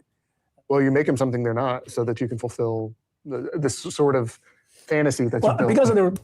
For the record, I did not know that we had discovered turbinates in a pachycephalosaur before, but that is pretty cool. I'm just going to say that's pretty cool.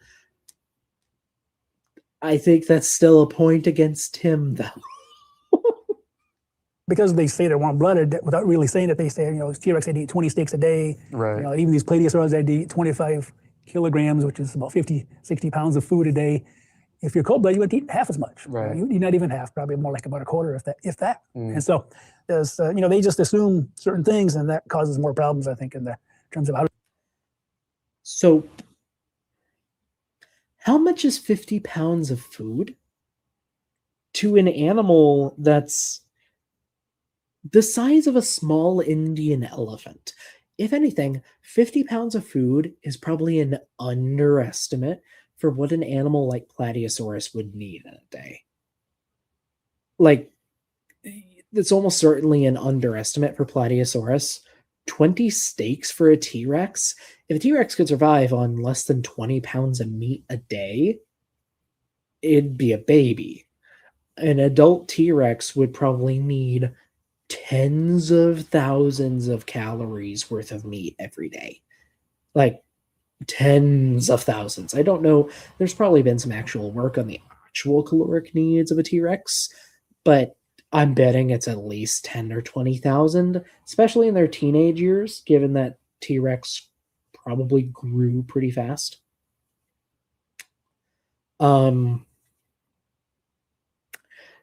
With that said, that's not an issue.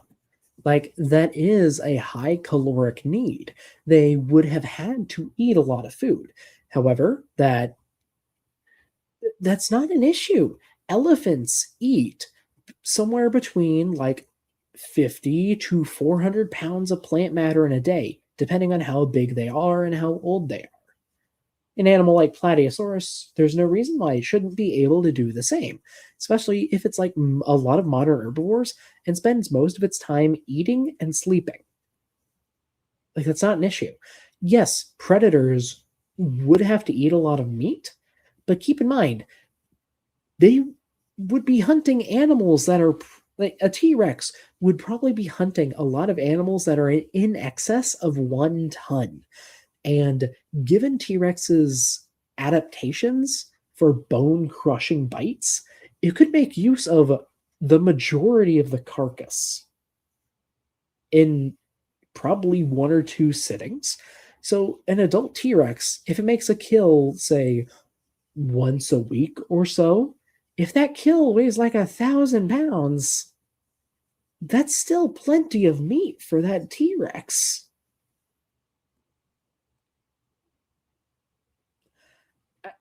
All this to say, I don't get why Tim thinks this is an issue.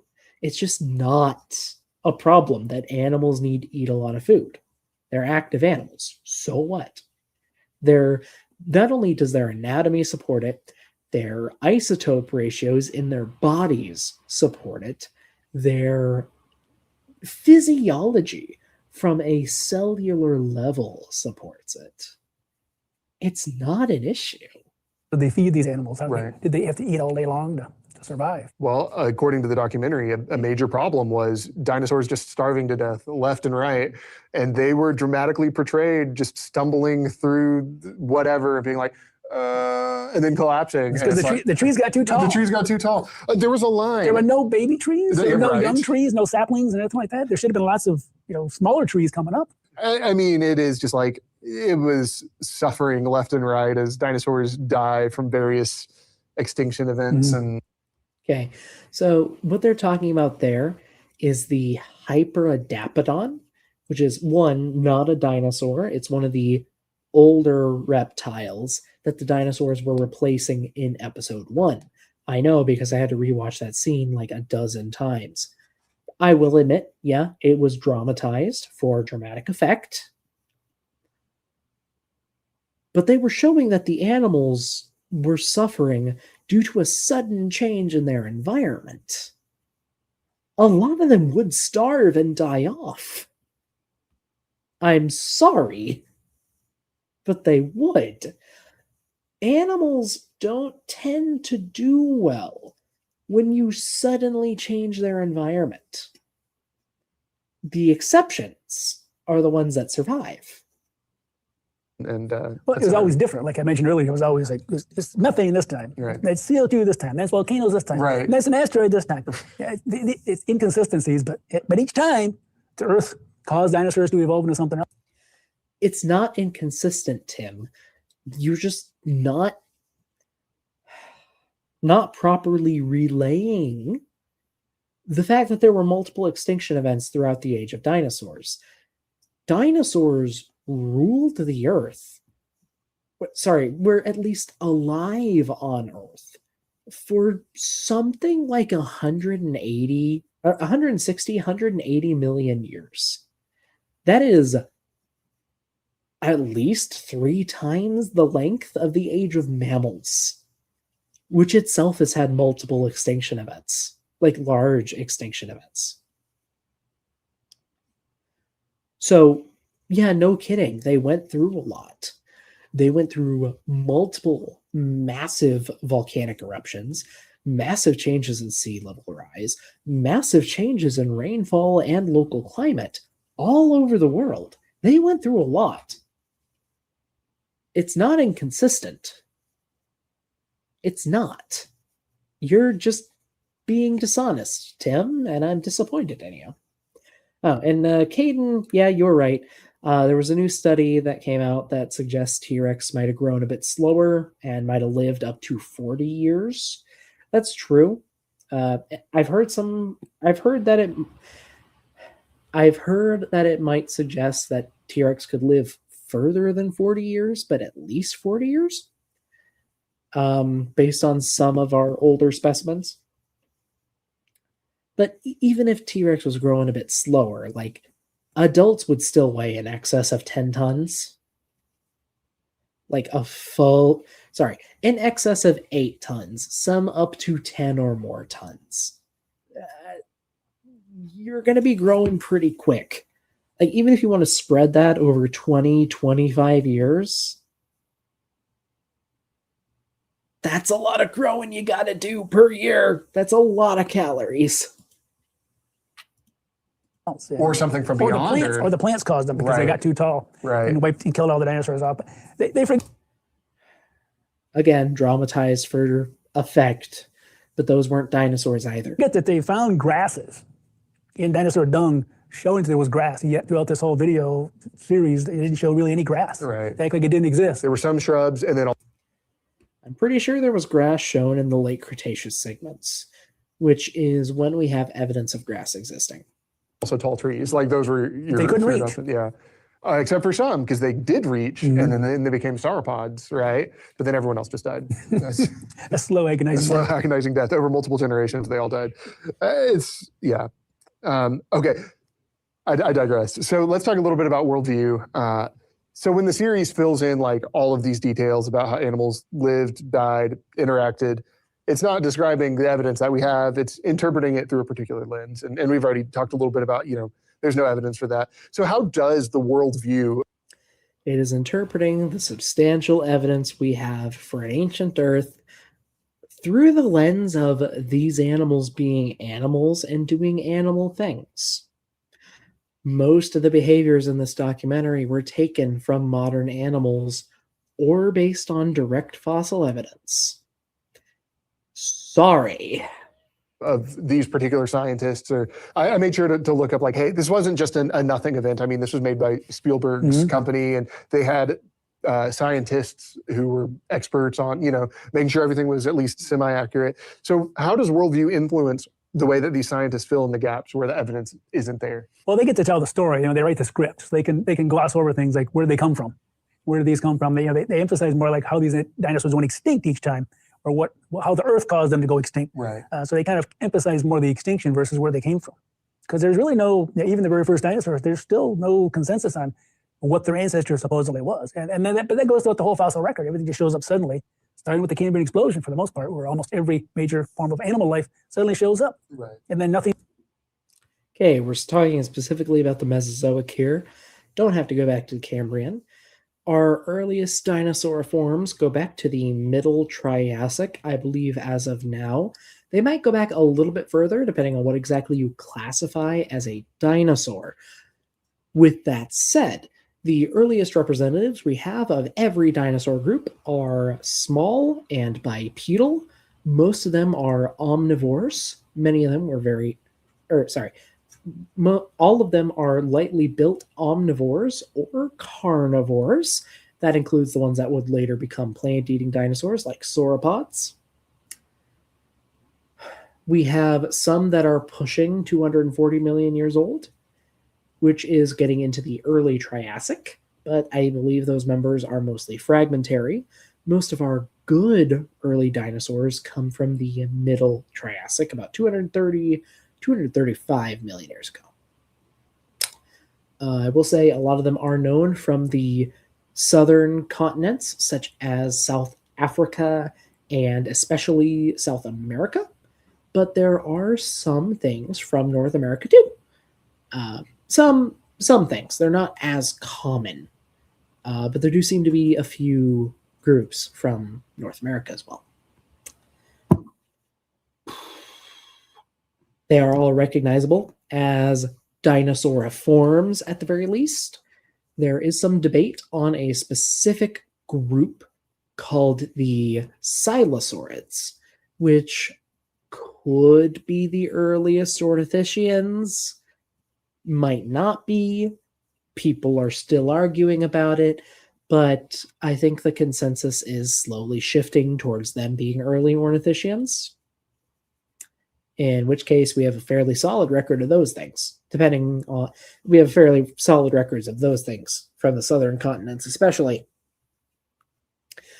From those humble beginnings, dinosaurs rapidly diversified into a number of forms, especially large bipedal herbivores and large bipedal predators. We have Herrerasaurus from South America, about 230 million years ago. This thing was 20 feet long, would have weighed several hundred pounds at the very least, and would have been a pretty big predator, though not the apex predator in its formation. That belongs to the massive crocodile-like animals it lives alongside. But there were also large bipedal herbivores that would eventually lead to sauropods, on two legs, but with a long neck, long tail, big, beefy arms.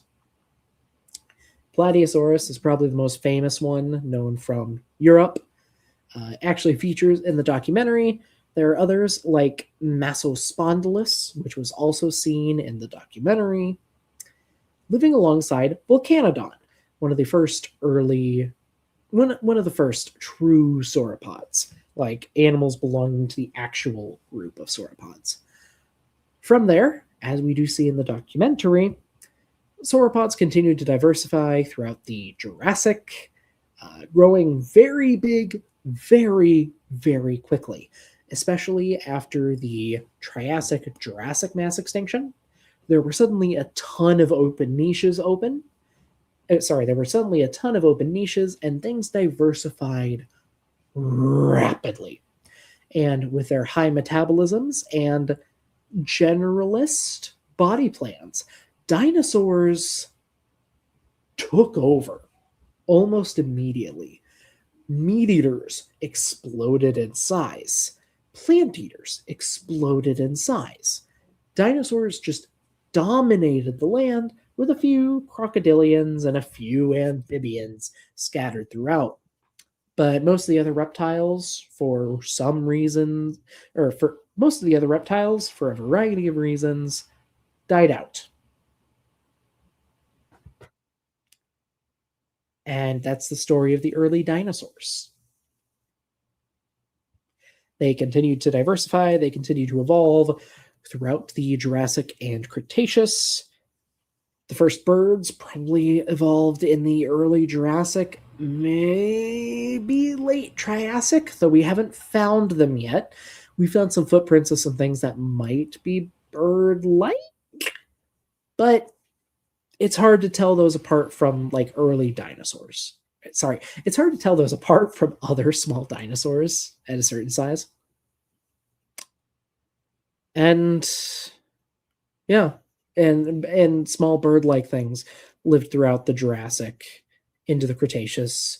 One specific group of birds, well, two specific groups of birds, the neoaves and the paleonathes, survived into the Cenozoic. Paleonathes are like ostriches and emus, along with a few other birds. Neoaves are basically everything else. But every other line of bird, every other line of theropod, every other line of dinosaur terminated at the mass extinction event, as did most other animals that weighed more than like 100 pounds.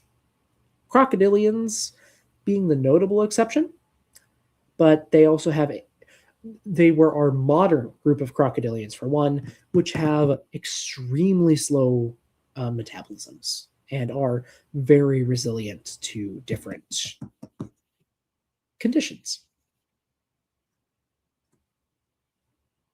Yeah. Dinosaurs are cool. We've learned a lot about them. Sorry for going off on a rant there. It's just, I don't know. I needed to talk about something for a second. It's changed ever since. Those animals are just different types of animals throughout the rock record. So that's kind of a worldview that they use and push upon you, the evolutionary worldview. But in the series, they didn't really emphasize where they came from. They just, oh, this new animal showed up to fill this gap, and suddenly they literally showed you an early dinosaur form, like something that the ancestor of all dinosaurs would have looked like, even if Marsuchus isn't on the direct ancestral line. It's very close to it. You're just complaining to complain. Like, no, here's the thing. No matter what they showed us, Tim wouldn't be happy with it. He would still complain. He would still poke at it. He is arguing with the god of the gaps here. Sorry. It's not the god of the gaps. It's no matter what they showed, he wouldn't be happy. He's just going to keep shifting that goalpost back and back and back till we get to the first cell. Then he's going to ask where that came from, and so on. He just wouldn't be happy. Because Tim is a young Earth creationist preacher. And they're never happy. Because if they were happy, they wouldn't be making money. these things are dead, so these animals can flourish. And it was Whiplash. And that kind of story. Yeah, it's every 5 to 6 minutes you're following a new main character that just appeared out of nowhere. Well, as you know, the series talked about the dinosaurs appear in what's called Triassic rocks. First Right. of all, below that there's other fossils, but then they finally show up in Triassic, and then they go to, at the end of the Triassic, there's an extinction. That's how they basically identified in the rock record. Every major change in name is from an extinction where things changed enough. The fossils go from one type of fossil to something different. Mm-hmm. And so they say, okay, there's must have been an extinction event. As a flood. It's not always yes and no. Geologic periods can be due to an extinction, but they can also just be due to environmental shift or shift in depositional environments. There can be non-mass extinction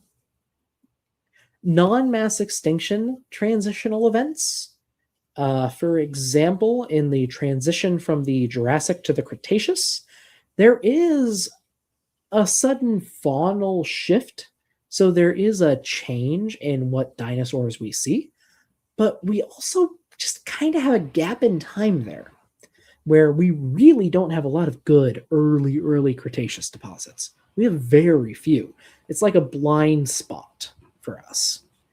And by the time that blind spot resolves, things have changed. We don't know if they changed within like 1 million years or if they changed over like 10 million years. And we just see snippets. We're not sure. There's also the Carboniferous, which transitioned into the Permian without a mass extinction. There's the Devonian, which without a mass extinction. There's usually an extinction event involved, but a lot of these divisions were named before a lot of those were known. A lot, not all of them, but a lot. Geologists, of course, we just see those as different levels of the flood, where the water went higher and higher, bearing different things. And there's no real extinctions going on because they're representatives of two of every kind, including the dinosaurs on the ark. Right. And they got off, and dinosaurs and humans lived together before the flood, maybe different areas based on my research, completely different areas.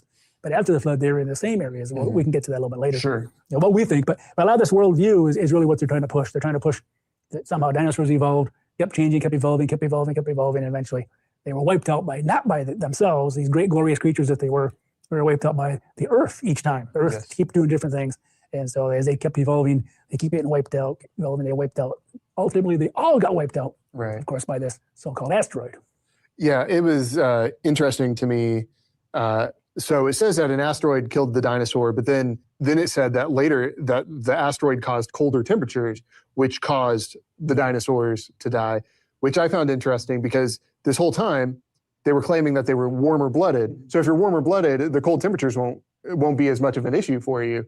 But if you're a reptile, it is. Yeah, they show these big sauropods walking through the snow at one point. Okay. So here's where we talk about inciting incidents versus fallout, like the fallout of an inciting incident. If a bomb goes off, there's an explosion, and things will be destroyed by the explosion. The secondary fallout is when the building that's shivering above the bomb eventually collapses due to the damage. You could die from the bomb, or you could die from the building falling on you as a result of the bomb. In this analogy, the asteroid hitting the Earth is the bomb. The nuclear winter, the multi-decade-long nuclear winter that followed, is the building falling on the dinosaurs. It is possible to survive the initial chaos, but die to the lasting environmental damage and super cold temperatures that don't let up for literal generations afterwards. The end Cretaceous mass extinction has been referred to by some people as the single worst day in Earth's history. But that day had a lasting shadow that took a long time to go away. Because the impact struck the Earth. The initial impact hit so hard that the meteor hit the mantle. The Earth's mantle. An event that has never happened, ever, in the history of Earth. The impact was so hard that it shattered quartz in the crust, creating shocked quartz that covers hundreds and hundreds of square miles. The impact crater itself can still be seen through magnetic imaging, as well as core drills. After that initial impact, first you had all of that force punch through the planet, creating the most devastating earthquakes that the Earth has ever known. Like, we are talking greater than magnitude 10. Something that humans have never experienced before. Across the planet. When you have earthquakes like that, you get tsunamis. We have tsunami deposits across the planet dating to 66 million years ago. They scoured hundreds of miles inland, leaving rubble in their wake. And then the fires began. Lingering heat from the impact, along with raining, flaming debris, caused wildfires that covered the continents, which you do see in the dinosaurs documentary. We have a ton of ash and charcoal dated to 66 million years ago at the very end. The stuff falling from above, it wasn't just ash, it wasn't just flaming scraps, it was also dust. A dust rich in something called iridium, a metal that is very rare on Earth, but very rich in asteroids, which was released when the gigantic asteroid vaporized on impact. That iridium dust took years to settle out of the atmosphere. The debris remaining in the air for years, if not decades, causing a nuclear winter. The plants died. The water froze. And most animals died too. The only things that survived were scrappy generalists and creatures that could wait out the devastation, like crocodiles and turtles, frogs, amphibians, deep sea fish, and things that didn't need to live too close to the surface, along with burrowing mammals and birds, things that could fly in search of resources, travel hundreds of miles in a day. Non-avian dinosaurs couldn't. They starved, or they froze, or they burned alive.